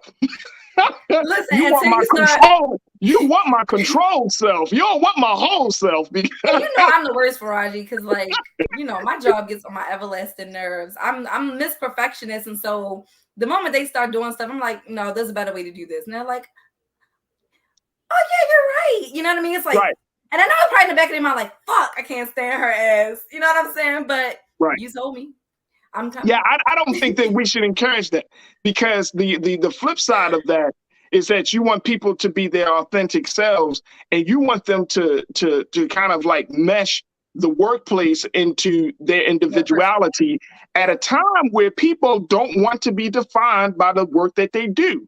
I think that's counterintuitive, counterproductive to the culture and the space that we find ourselves. Yes, I'm a host, but that's not who I am. You know what I'm saying? And so that's the other part of it. But you're talking about bringing your authentic self. My authentic self is very multifaceted, and you may not be ready for that. But that's why I say that it depends upon the industry and the field that you're in, because I want to bring like the industry that I want to be in. I want to be a full-time screenwriter. I want to bring my authentic self into that, because every time I get on that keyboard and I'm writing, that is me literally pouring out my authentic self, even the stories that I create. But that's why it depends on what you're doing and what field you're in. And look, Lanisha Francis said, facts, you want to contain me in business, you can't have all of me. That's very, I mean, to expect you to give all of, so if I give you all of me, what do I have left for me? What do I have left for my family, for my children? What do I have left for the family? What do I have left for my community, right? I'm giving you all of me. No, bro, that's not fair. That's not fair, right? So Lanisha, I'm with you right there. So it's like, I'm not giving you all of me. Nope. I mean, you ain't God. Listen, only God gets all. Like, listen, anything extra y'all paying me for. Right. You're paying for these parts, baby. Let's go to another comment. Real Brooklyn said, anyone with a social media account can never use the word mind your business. Not unless it's private. Now, if it's private and someone who like, so say for instance, like your account is private and someone that you're friends with goes and shows your account to somebody who you're not friends with, and then that person tries to confront you about it, I'll be like, nope, because I didn't invite you into this circle. Yeah. So therefore, I understand their point though. It is social that's what media, I'm saying. It is very open. So I do understand that point. But I think that's where you can kind of draw the line when some people are very intentional about the people that they allow into their social media. You know, not everyone allows their social media to just be completely open. So that's why I think that, and this is like the age-old question, like, is your social media post really personal? You know what I mean? Is it because of course it's on the internet, but the fact is that there aren't any like boundaries, right? So if your page is private, I mean, if your page is public, and then we just look up your page, like that's your page. But I know a lot of people have this feeling or this sentiment that no, what I post, my Facebook page, my IG page, my Twitter, that's my space. No pun intended. My space been going for a long time now. So no, and again, we already know once you put something out on the internet, it's there forever. So at the end of the day, anything that you put out there, it's fair game. So I kind of gotta agree. You put it out there, you know, it's fair game. Right. Holly, you checked in. Holly Perrin, you said, I live in France. It's really hard to fire people here. So employers are very careful about who they hire. Nothing to do with color. Everyone is scrutinized. Okay, Holly. First and foremost, big shout out to Holly checking in from France. Cool. Okay, so I can't wait to go back to France. If you've never been to France, go. Like, I gained so much weight in France because the food is so goddamn good. Oh my God. Sorry, y'all. Just nostalgic. Right. Holly said, if I were an employer, seeing a potential employee putting it all out there would give pause. Yeah. And again, that's a cultural thing. So then Holly agrees that you should check out their social media because they're using that as a standard or whether or not they will hire you or not. Hey, look, I think social media is a standard across the country. I think this is across the board. People want to know what kind of person you are. So, they're going to go to the very thing. If outside of talking to you, because guess what? Even talking to you, you still don't know who a person is. You got to you do have to peek in their own. I'm not going to lie, Faraji. I always look people up when I meet them. Yeah, well, I mean, I think that's the culture now, right? Yeah, it's like as soon as you meet somebody, what are they talking about? What do they share? Right. What are their politics? Right. Like as soon as you meet somebody, that's automatic. As soon as you get first and last name, you be like, oh, what's your name? And if don't let it be a name that's real. Like, oh, what's your name? Faraji Muhammad. Faraji Muhammad. Do you spell that with an F or a G, a J or a G? Actually, that's another good idea, Faraji. If you do not want to be found on social media, it's extremely hard to find people when they don't use their real name.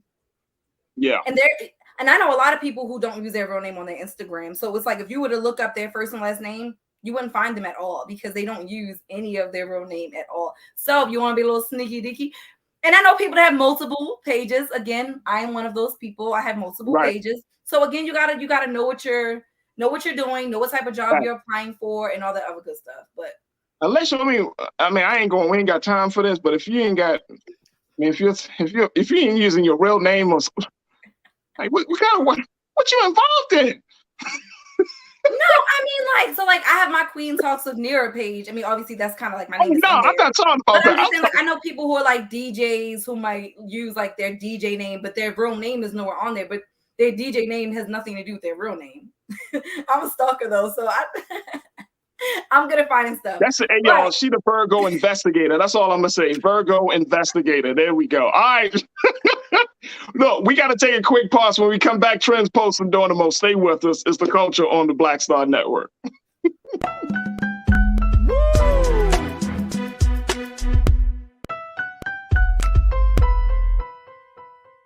Hatred on the streets, a horrific scene, a white nationalist rally that descended into deadly violence.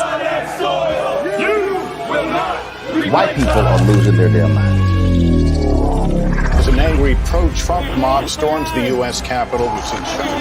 We're about to see the rise of what I call white minority resistance. We have seen white folks in this country who simply cannot tolerate black folks voting. I think what we're seeing is the inevitable result of violent denial. This is part of American history. Every time that people of color have made progress, whether real or symbolic, there has been what Carol Anderson at Emory University calls white rage as a backlash. This is the rise of the Proud Boys and the Boogaloo Boys. America, there's going to be more of this. Here's all the Proud Boys, guys. This country is getting increasingly racist in its behaviors and its attitudes because of the fear of white people. The fear that they're taking our jobs, they're taking our resources, they're taking our women. This is white fear.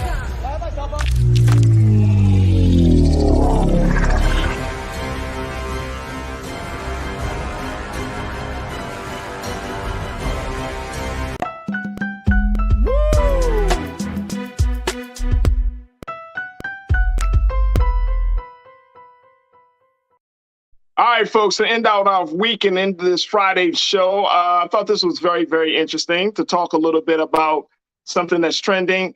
If you haven't noticed it, I don't know if any of you go to McDonald's, but apparently McDonald's is hot right now because of these adult Happy Meals, folks. Have y'all seen these adult Happy Meals? I mean, why are people going crazy over these damn Happy Meals? McDonald's workers are now begging customers to stop ordering adult Happy Meals, and because they're saying that their customers are coming in demanding these Happy Meals. There's so many folks that want these Happy Meals. They literally don't have the boxes. They can't have the food. And guess what? Of course, it is part of these adult Happy Meals because of the nostalgia. They threw in toys. So people, like grown-ass adults, are begging for toys to be in their Happy Meals. Jay, these adult Happy Meals. So I just thought, I was like, this is the craziest thing. This is like one of the craziest things of the culture right now, where you have adults that want these damn Happy Meals. I don't know what they're putting in these Happy Meals for them to go crazy, but I've seen the signs. Literally, I've seen the signs. I've seen one of them. I took a picture. I should have sent it to Keenan. They had one sign that said, "No more adult Happy Meals," and it had like 6 quotation marks. So you could tell whoever like made the sign was like, "Damn it, these Happy Meals, no more." I'm like, why are people going crazy on these adult? It's the same food that's in the brown bag. Yeah, but it's kind of cute though. It's all about the nostalgia. I told you, people want to feel young. And I will say, I mean, even our kid, he prefers the Happy Meal with the fucking toy. He doesn't even like McDonald's food. That's where I draw the line, because McDonald's will ruin my entire digestive system. So I stay away from McDonald's. But I think it's cute. If I could eat McDonald's and not die, then I would have went and got a Happy Meal. Chicken nuggets, because I prefer the nuggets. I've never really been a McDonald's burger eater. I'm not saying the nuggets are any better, but that's, again, I can't get past the food. So Hey, look, people are asking, what do they give? Pete Jackson said, what toy do they give adults? There it is. Do you see that little toy right there, yo? That's the toy.